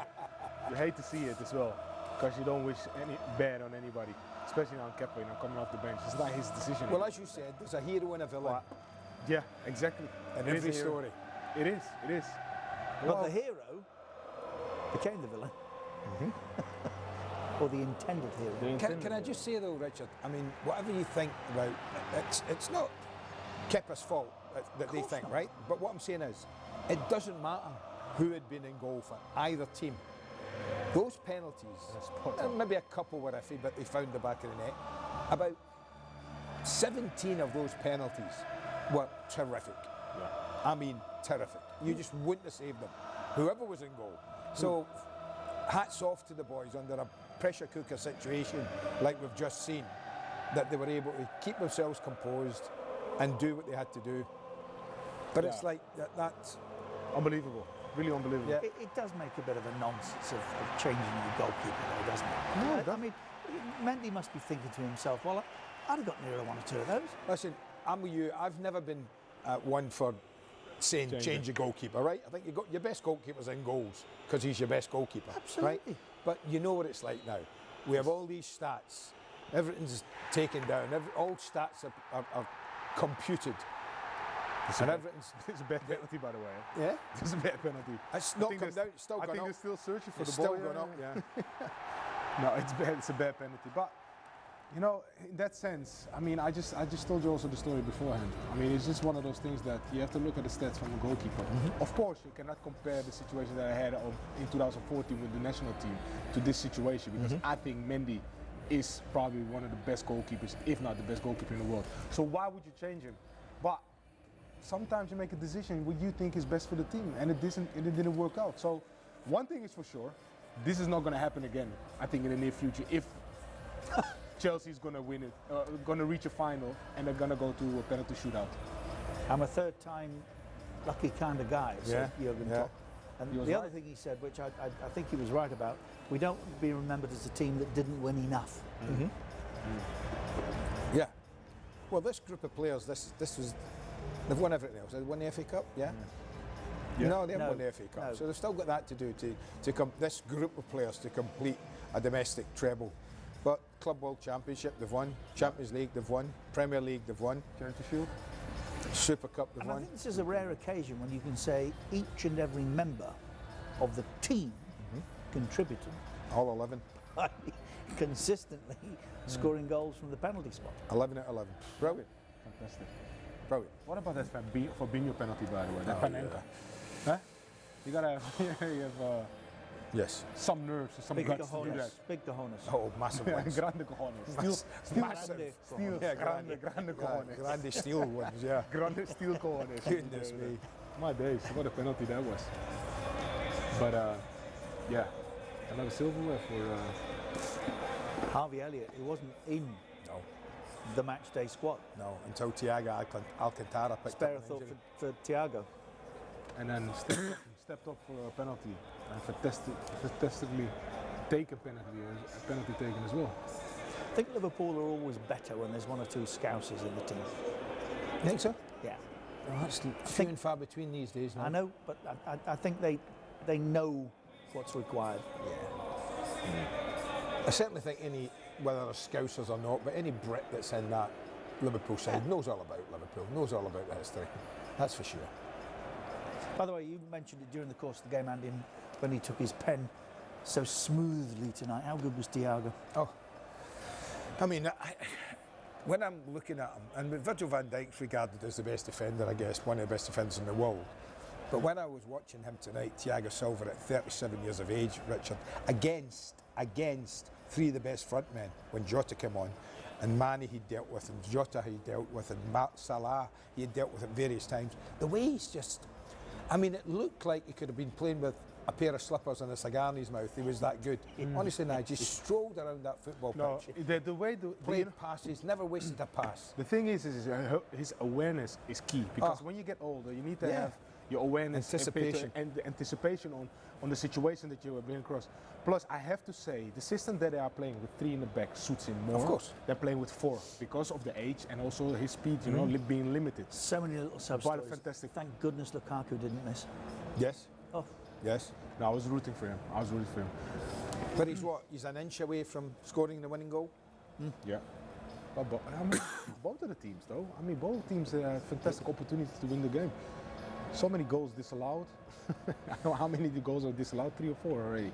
Yeah, 3 Chelsea, 1 Liverpool. Yeah. Every time I see it, I promised myself I wouldn't mention it today, but I'm going to. I hate this. Watch. This is so old school now. Get the boys together on the stage, on the pitch, and present the trophy, and we can all share it. Agreed. This is... Well, it's almost like, we built going towards the stands and receiving your medal. Yeah. As in a losing team, or you mean just everybody? Just let's share it now. Bring it on the pitch. Bring a stage on the pitch, and we can all be together. Everybody's going to come upstairs anyway. Anybody goes upstairs anyway. Yeah, but it's not the same, Nige. It's not the same, Nige. It's not. Why is it not the you're same? Traipsing through. I don't know how many stairs. It's not 39 steps as it used to be. Then you go out in amongst the kitchens behind the scenes. Then you come back out. No, get it on the pitch and let's all enjoy it. They will come down eventually, so they'll go back up there. What's the point of going up there? I mean, that's the tradition, isn't it? Just to make sure that it's the tradition. No, I agree with Richard. I think I did that, and when we won the trophy. And at the time, fine. But now when you see the World Cup will be presented on the pitch, I'm sure it will, the Champions League will be presented on the pitch. Yeah. Every other major trophy around the world is presented on the pitch, where they can make a big thing of it. I find it. There's something, good to see. some kind of romance into it. There's some kind of romance in it. And just going up there towards that trophy and just collecting that trophy up. As a runner-up, did you keep the medal? Did I? What a runner-up medal? Why not? When I lost my first final in Scotland against Celtic, I chucked my medal as soon as I went in the dressing room, and then I don't know where my FA Cup runners-up medal is. It's certainly not beside my winners' medal, that's for sure. No, I'm sorry, no. We should go back and let Peter crown a very good afternoon for both Matt Upson and himself, shouldn't we?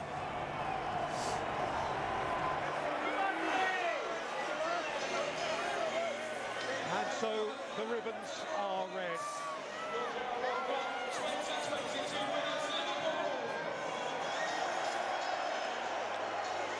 James Milner, who's been here before as winner and loser. He suffered shootout heartache. Today he set Liverpool on their way with the first of 11 impeccable penalties.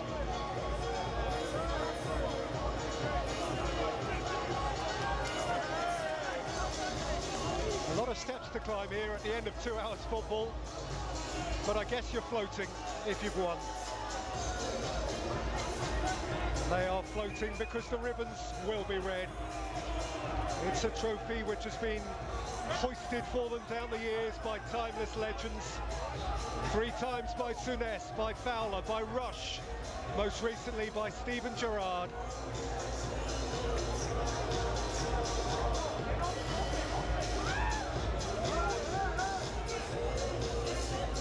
And they are itching to get past security and get their hands on the prize.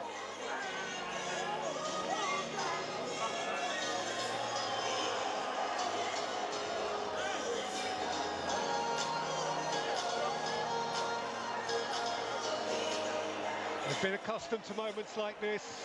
They can still feel the touch of the European Cup, the Premier League trophy. But you don't become weary of days like this. Every prize is the prize. And this is why you do it. I mean, these are the moments, aren't they? Any player winning a trophy and lifting it at Wembley. It's what your dreams are made of growing up. A trophy which once, in a different golden era, put down roots at Anfield. And it will be taking up residence again where they believe it belongs. It was an epic final, an unforgettable final.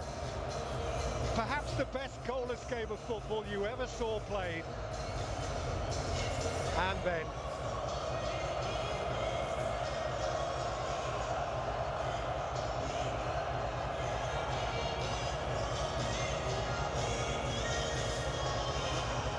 League Cup winners for a record 9th time. For the first time in a decade, in 2022, the Carabao Cup belongs to Jordan Henderson. The Carabao Cup belongs to Liverpool.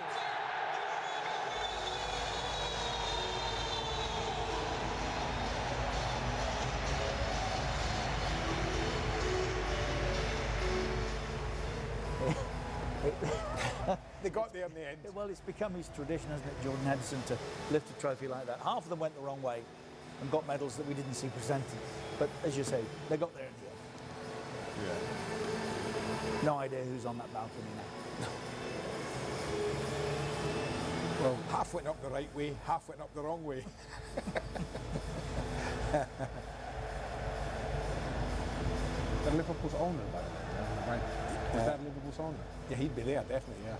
Just on the right there. There's a competition that the Football League started in the early 60s to compete against the FA Cup and to give Football League teams only the chance to do this at Wembley. Liverpool have established themselves tonight as the team that have won it more often than any other.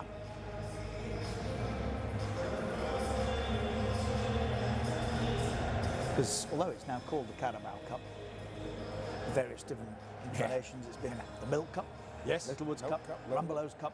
It is actually the League Cup. The League Cup. Yeah, I would always refer it to as the League Cup, yeah. Look at that. The boys on that side, you see, came up that way and didn't get their medals yet. The boys on the left have all got their medals.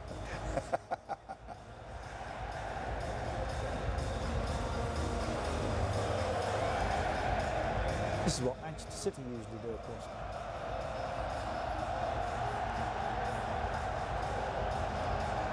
Look at him, man. I cannot not love him. Oh, fantastic.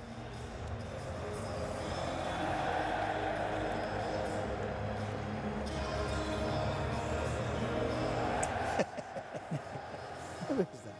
It's Allison's son, I think. I'm pleased for the keeper. These moments don't come, do they, very often for the number 2 goalkeeper. I was about to say, Great courage. give credit to that young kid. Yeah. Really give credit to the young kid. How he was standing on his own today in this match, and amount of saves that he made as well to keep Liverpool into the game.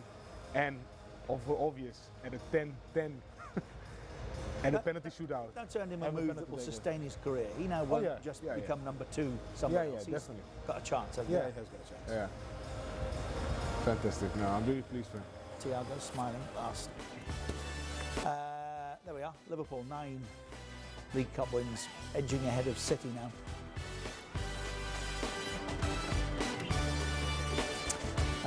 This week, Tuesday, Manchester City in action in the FA Cup. They go to Peterborough United, where Grant McCann is in charge now. Sacked by Hull, only 4 weeks ago? In fact, beaten by Hull in his first game in charge yesterday. Tuesday, Palace play Stoke and Middlesbrough play Tottenham. Wednesday, Luton are at home against Chelsea. Saints play West Ham. It's Liverpool, Norwich. And Thursday night, Everton play Boreham Wood. To come still tonight, Lyon about to start against Lille. Excuse me, and Barca start in about 20 minutes or so. It's Traore, isn't it? Yeah.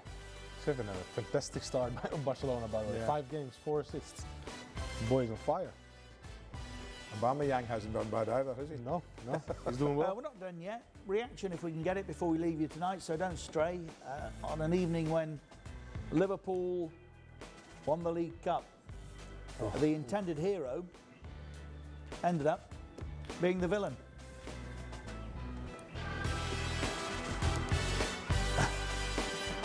And Liverpool are celebrating.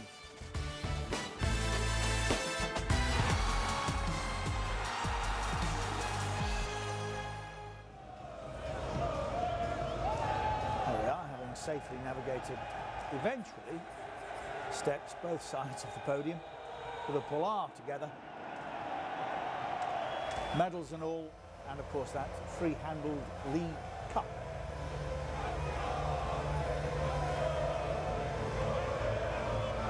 I told you eventually they will come down and celebrate together with the whole staff.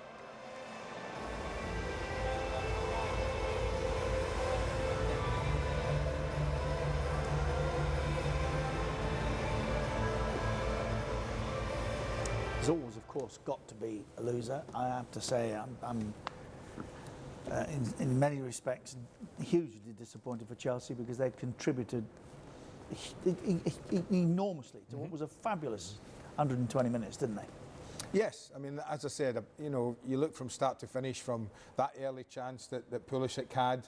It was a game that went from end to end, it pulsated, it excited everybody. There was a tempo about it that you don't often see in finals, and it just kept giving.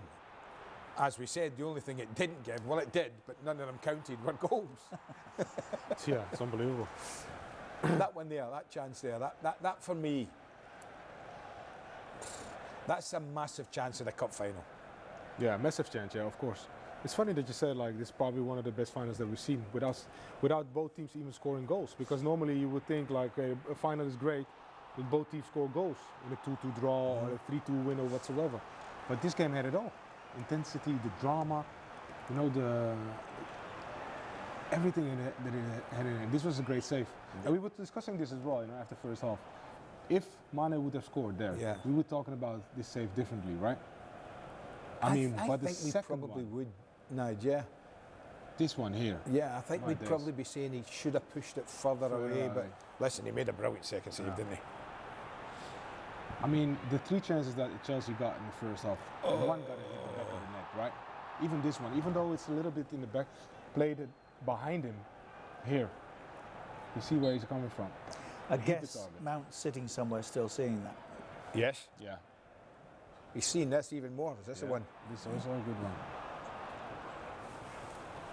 Oh, this one, Pulisic again. Oh, yeah. Nearly gets on the end of that. It's all Chelsea, yeah? But I think the big chance that Mason Mount will be thinking about is the one coming next, Richard, honestly. It hits the post. Yeah, that was a massive chance for him. No offside as well. No. Great assist by Pulisic, by the way. This one here. This is it. Little dink over the Beautiful top. run. Time is perfect. Look Got to at pick that. it. He looks like he got struggling his touch going forward because the ball stayed underneath him. You know, if he had one more touch, I think he could even make That's a decision exactly to go what around. he did wrong, Nige. He Look took at the this. first touch perfectly. The second one got stuck. And I think he didn't think he had enough space between himself and the goalkeeper, but he did. Yeah. When we saw it again, he did. And that's why he kind of stabbed it out. He jabbed it out. Then this. You said here straight away, shoot it on target. I was throw and shouting, goal. shoot.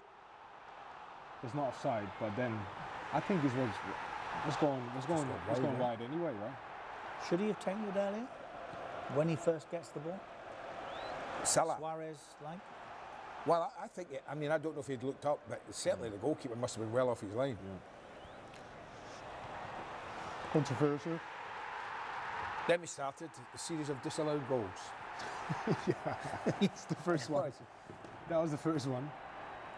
Van Dijk holding Reece James first. We all thought it was a foul, but then VAR said it was offside, right? Mm-hmm. With Van Dijk being in the middle. It's offside because, as we said earlier, he's interfered with play. In no other way is he offside because he's not an intended target for the football. No, he's not. He's yards from it. He committed a free kick while in an offside position. Yeah.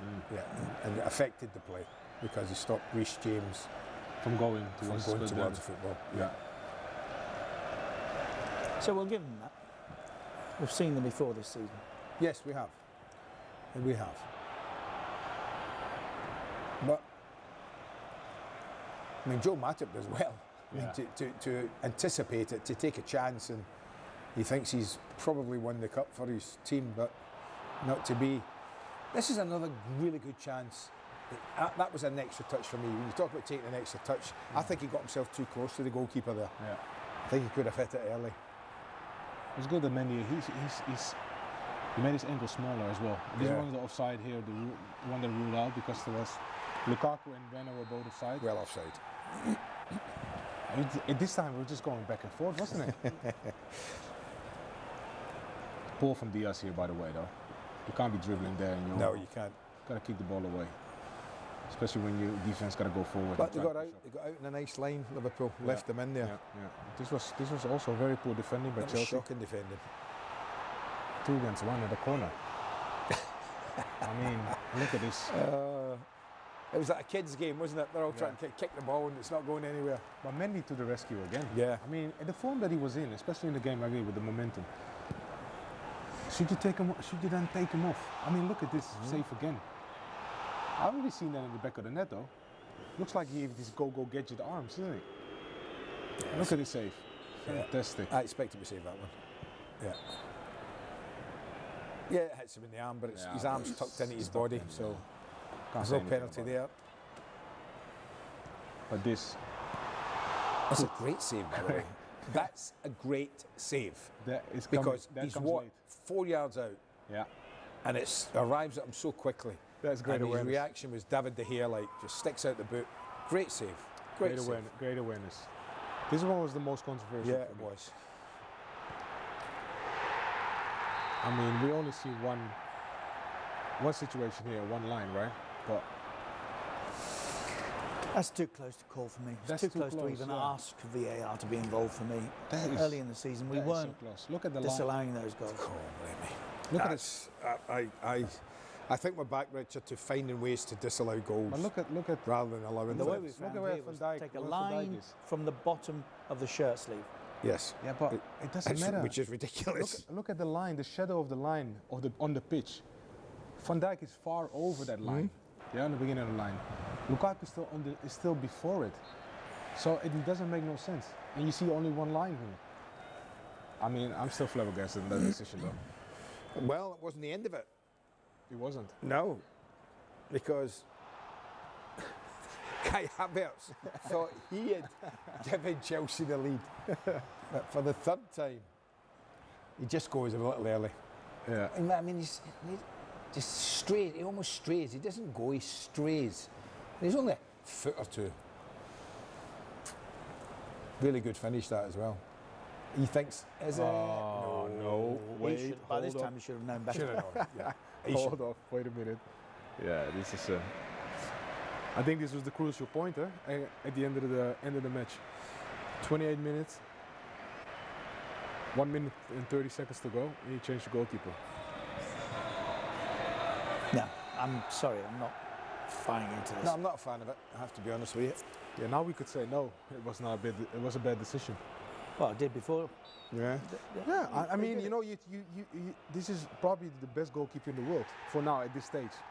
Can't do that at the end of the day. You know what I mean? Can I just ask a question about? This is not unique. We've seen one or two lengthy shootouts of late. Why do you think that is the case? When you consider the lengths club go to these days to know everything about footballers, everything. Because players practice them now, Richard, more than you know. Yeah. Well, they do. They do. Plus, even so, the lads. You saw the way the boys hit them into the set. How many balls hit the side netting tonight? Fantastic. Yeah. I mean, I said to you earlier, the quality of the penalties tonight, apart from maybe two, and forget the goalkeepers, but of the 20 outfield players, 17 of them were just sensational. Yeah. I mean, and I do think it's practice. And listen, in my day, you know, the penalty kicker would take a couple of penalties at training, maybe a few days a week, just to keep himself in case he was needed. I never took a penalty in training, hardly at all in my life. Why? I was never involved in a penalty shootout. Well, I know you didn't, but I've always said to you down the years, if you take penalties, you'd have 50 more goals. I'm kind of surprised. I never liked penalties. I'm kind of surprised you never took a penalty. I think number 9. Yeah, right? I know. Yeah. It's extraordinary. It's extraordinary. But I think also I took 5 in my life. Right. You missed 5. No, I scored 3. Well, do you know what happened, Nigel? I missed the very first penalty I took as a 17-year-old. I see. For professional. Oh, you missed? I missed the very first one. That was so I thought, I don't like that. The back of your mind. Yeah, I just didn't like them. Didn't like them. I think there's also a big difference now that the goalkeeper's got to stand on the line. You know, they can't could come move. Off Yeah, the old days they could move. That's also one of the reasons why it's easy to take the penalty. Yeah. Because beforehand the goalkeeper had more room to move on the line. Yeah. Yeah, enjoy it, young man. Well done. Yeah, I'm pleased with this kid, though. Not only the penalties, but his general play tonight was excellent. Yeah. Focused, awareness, and stood there in the moments that it really mattered. Excuse me. Okay, we're still not done. We are hoping to get man of the match. Got to be, hasn't it? Yeah, I would think so. Interesting decision. Try to think of a Liverpool player. No, nobody really stood out. No. Okay, we are, as I said, still hoping that we'll get some reaction. That is our plan. So we are not finished yet as Liverpool win the Carabao Cup. Don't move.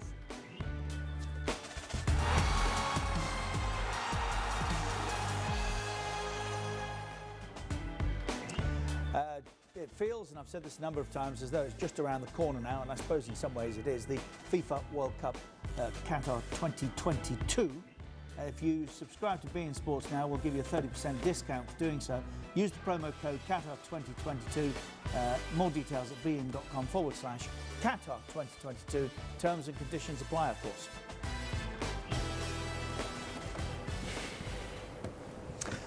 Also developing, France have called for Russia to be thrown out of the 2020 World Cup. for obvious reasons. I don't think we need to go too much into that. Nope. And a statement from the Football Association of England today are out of solidarity with the Ukraine and to wholeheartedly condemn the atrocities being committed by the Russian leadership. The FA can confirm that we will not play against Russia in any international fixtures for the foreseeable future. This includes any potential match at any level of senior age group or para-football. Is there much pressure involved in taking a pen, or is it still the case that pressure is just for tyres? Oh, there is pressure, trust me. There is nerves, there is pressure. It's just the doubt that you have in your mind as well to take the penalty. I mean, you know, you can go from a hero to a zero. Did you take many? If there was an opportunity, I took some, yeah. But maybe a little bit later in my later stage of my career. Not really. Were you involved in a shootout? No. I wasn't involved in the shootout. So the majority of the players that took the penalties were more of a penalty taker, because I never had opportunity to take a penalty. Exactly. So. I think that's the thing. But the key. I always said, if there's going to be a sixth penalty or I had to step up, I was always putting my hand up and like, listen, I take the responsibility. I never shied away from the opportunity, but lucky enough, we were not that great, by the way, our Dutch. The Netherlands were never great at penalties. But I was never in opportunity to take a penalty and I was in my early stage of my career. And I was consistent, Richard. I always say to my coach, if it looks like we're going to penalties, take me off with a minute to go. You know, that happened with me in the World Cup final, by the way, in 2010. Van der Vaart came on in the 118th minute to take the penalty instead of me. Is that right? Yeah. And then everybody knew what happened. And a minute later, he let his man go. Iniesta goal. Thank you very much. No, is that right? Yeah. There you go. Yeah. Well, that's what I said about Kepa coming on. How do we know in the last 90 seconds that he's not going to drop one from across? I'm telling you. Is that right, Nigel? I didn't realise that. Yeah. I got substituted because obvious. Richard, I think that's embarrassing. You get subbed for somebody else to take a penalty. Come on. Hey, it is what it is. At that time, we were very confident in winning that penalty shootout. Very confident, because we had a goalkeeper at that time, Stekelenburg. Remember him from Everton? Yes. He was on form the whole tournament, and tall guy as well. Massive. What is he? 6'4" or something like that. So yeah, it was down to the last minute and unfortunately it didn't happen. So yeah, that's. Let me ask you something, you two, about Liverpool just before we go on. I know we've got a couple of interviews. How close can Liverpool go to winning the quadruple? I don't know about it. Impossible for me, but I think there's a treble on. Nigel? Impossible. And they've done it before. Why is it impossible? You can't win four. What, you can? You can. You can't. Four. City thought they could last year, and it cost them. Well, they were close. Yeah, but listen, I could be very wrong. I agree. I agree with both of you, because I think they Never can, say never. but I don't think they will. No. Yeah, and there's always a possibility. If you're in it, you're in it to win it. Yeah. But I mean, Gerard Houlier's team won 3, didn't they? Joe Fagan's team won 3. Never quite what we call the treble. United won 3. United won 3. United won what we would call a treble. A treble, because they won the Champions League. Real treble. They won the Champions League and the FA Cup. Yeah, but there's not a domestic treble, right? Well, no. No, but it's. Are we including the Super Cup as well in the treble? We don't include that as a prize. No, because there's only 2 teams in it. Yeah, it's not a competition. No, it's a friendly. It's like the Community Shield. Why not? You have to qualify in order to go to the semi-final. It's just a friendly. No, why not? No, we don't count that. No, we don't. Mourinho wants to count the World Cup. Community Shield. I mean, Chelsea won the World Cup. Did they win the double? Yeah, Champions League and the I World think I'm Cup. warming to that, so that's teams. okay. Yeah. They had to beat teams to win the Club World Cup. Yeah. But So if you're in the Super Cup, you only play one game. I would consider that as a double for Chelsea. That's a good double. Yeah. Thomas Tuchel is available and ready to talk to us. Here he is. Penalty shootouts are often described as slaughteries, but this one especially must have felt like one. Actually, the opposite, I have to say. I think the penalty shootout proved the quality of the 120 minutes before.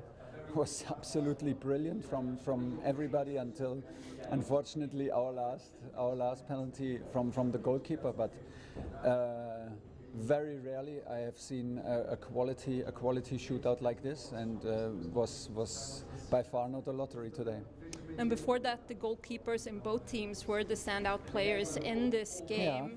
I think a lot of people were surprised when you decided to substitute Kepa in, since Mendy had such a great game. Yeah, but I don't think so that a lot of people were surprised. We did it in the European Super Cup, and we said we will do it again, because we have statistically proof that Kepa is slightly better, and goalkeeping in a penalty shootout is a total isolated discipline. It has nothing to do with a normal goalkeeping. So we did it. Today he could not save one. In the opposite, he missed it. This comes with decisions. It's like this. We take the decisions when they need to be taken. And it's easy to judge decisions after when you know the result. I think we can imagine how Kepa feels, but how did Edward think? Because he played in a penalty shootout in the final of the African Cup of Nations. Yeah, of course he did, and that's how it is. We have an agreement on these decisions. He knows that this can happen. It's never clear that it will happen. It depends on the substitutes during a match. Can be that you need all 5 substitutes in the match. So we have trust in Edu. Sometimes it can give you a certain edge. It can give you belief because Kepa is doing this in training. He's training with our boys penalty shooting. This is why they are so strong. And Kepa is super strong in training. And because he does not play so much, he has more time in training to practice on penalties. So that's why he gives also huge belief to the team. And this is why we do it. Thank you. I like him. Class act. I have to say, I'd equally like Klopp. Yes.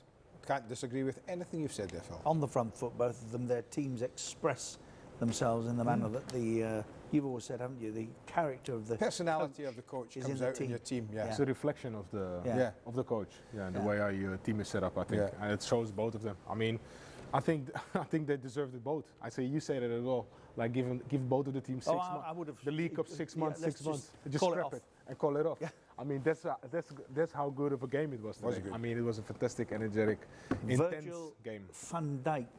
Yes. Are we going to hear him? We are going to hear from him. Is he man of the match, by the way? If he is, he shouldn't have been. Well, we think goalkeeper should have been. Say that again. If he is, he shouldn't have been. Wow. Goalie was man of the match. Wow. Well, he got a man of the match. He is with BeinSports. Gary Brown. Virgil, Liverpool now the most successful team in this competition and a domestic cup delivered to your manager, but have you ever been involved in a final so remarkable? No. Obviously it was very intense, and I think the games we've played so far against each other have always been very intense, so obviously it was sort of expected, but yeah, we're just very happy that we got the trophy. Hopefully it gives us obviously something to build on for the remainder of the season. The disallowed decisions, in your mind, were they all right? On our side, or you mean their offsides? Well, I'm just a bit annoyed with the play on after it's offside. You know, sometimes it's clear offside and we just keep playing on, and so many unnecessary yards you have to run, or you come in challenges that's unnecessary.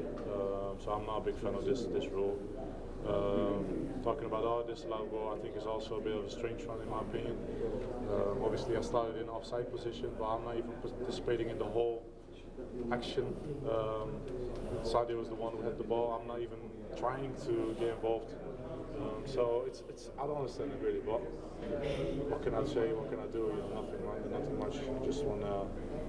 I'm just happy in the end. We won the game, and that's fine. This domestic trophy under Jurgen has been so hard to get to. It was penalty shootouts the last time. Did you feel that this might not be your time to talk us through those penalties, because they were remarkable? Yeah, outstanding penalties, all of us. Obviously, under full pressure, everyone did very well. We trained on it quite a bit, and yeah, it's obviously very good that we would be able to finish the game with the penalties we should, and yeah, it's done. Does it mean something to deliver this for Jurgen as well? I know how close you are together, but he hasn't won at Wembley. It's been 2 tough encounters, both the Champions League final and then the Cup final on penalties for him. Yeah, for him. I think for the whole Liverpool family, we all a family. We all do it together, and today you see the atmosphere. To be fair, on both sides was outstanding, and yeah, you know, we are very happy. We are very delighted, and everyone was used in this competition. So credit to all the players that have been involved from the youngsters who started the competition to players who didn't play as much during the league campaign. So everyone has been a part of this, so it makes it extra better in my opinion. You talk about that. That is one very cool individual, is it not? It's always good to finish the evening in a lively manner. Are you suggesting to me that you can justify claiming he was man of the match? We is as cool as you like. We Dutch. Eh? But the keeper was man of the match tonight, surely. Listen, if you take two players out of the Liverpool squad who are potential, could be a man of the match, I would say him and the goalkeeper. But I would give the goalkeeper a slight advantage in being man of the match, as he did. Made big saves. And especially, and then won it. And especially the penalty that he took, you know, as being the 11th man. So I would give it to him. Terrific but today. Van Dijk was clean as a whistle. And by the way, Van Dijk can get man of the match any time, so they should have given it to the goalkeeper. I mean, ridiculous. Yes. You know. Van Dijk will get man of the match most of the time. Exactly. In fairness, he's that good. But I mean, he's that's one of the reasons. So he got man of the match purely based on his qualities today in the match. But again, if I was the League Cup panel, I would say give it to them. Well, we'll leave you to send him a message and say. I already did. Don't worry about it. Don't worry about that. Yeah. Give it to your keeper. No, no, he won't do that. It looks very good in his own collection at home. The rest of the trophies. What a great night it really was. We've forgotten, of course, that West Ham beat Wolves earlier. A quite extraordinary Carabao Cup final, won eventually by Liverpool. In most regions this week, the FA Cup is played. Peterborough are at home against Manchester City Tuesday. Palace play Stoke, and Middlesbrough meet Tottenham. Wednesday, Luton play Chelsea. Saints are at home against West Ham. Liverpool back in action, this time against Norwich. And Everton entertain Boreham Wood, a small football club from the Hertfordshire region. I think we'll win that. I think you might, actually. I think we'll win that. Lyon-Lille, goalless. As you can see, these games are actually being played now. And Barca haven't yet found a way through against Athletic Bilbao. Be on this channel, that game, after the break. Nigel, thank you. It's always a pleasure. It's always been a pleasure. It's always a pleasure for us. It's always a pleasure to Thank be you, here. Andrew. You took the words out of my mouth. Thank you. What a fabulous cup final, and congratulations to Liverpool. And so, side by side, they march. The Carabao Cup has itself a blue-ribboned, red letter final. It is Chelsea or Liverpool. As Piliqueta, and a point-blank save from Pulisic by Kelleher. And touchback for Naby Keita. And Mane, oh! What a block! Havertz and Mason Mount! Still, astonishingly no. He has found a way over the top, and extraordinarily, Mason Mount has hit the inside of the post. Sadio Mane, and finally Liverpool lead! Joel Matip! It's no goal, and we're back where we started. Alexander-Arnold, Van Dijk! Brilliant reach from Mendy. Lukaku and Kelleher threw out a boot. And so this special spectacle goes on. Lukaku scores! And the flag's up. It's Kai Havertz! And the flag is up. It is reckoned that from 12 yards, Kepa is the man. And it goes to the wire. Kepa has failed to save any of 11. And now he must score. Kepa heaves it high! And the ribbons are red! The Carabao Cup belongs to Liverpool!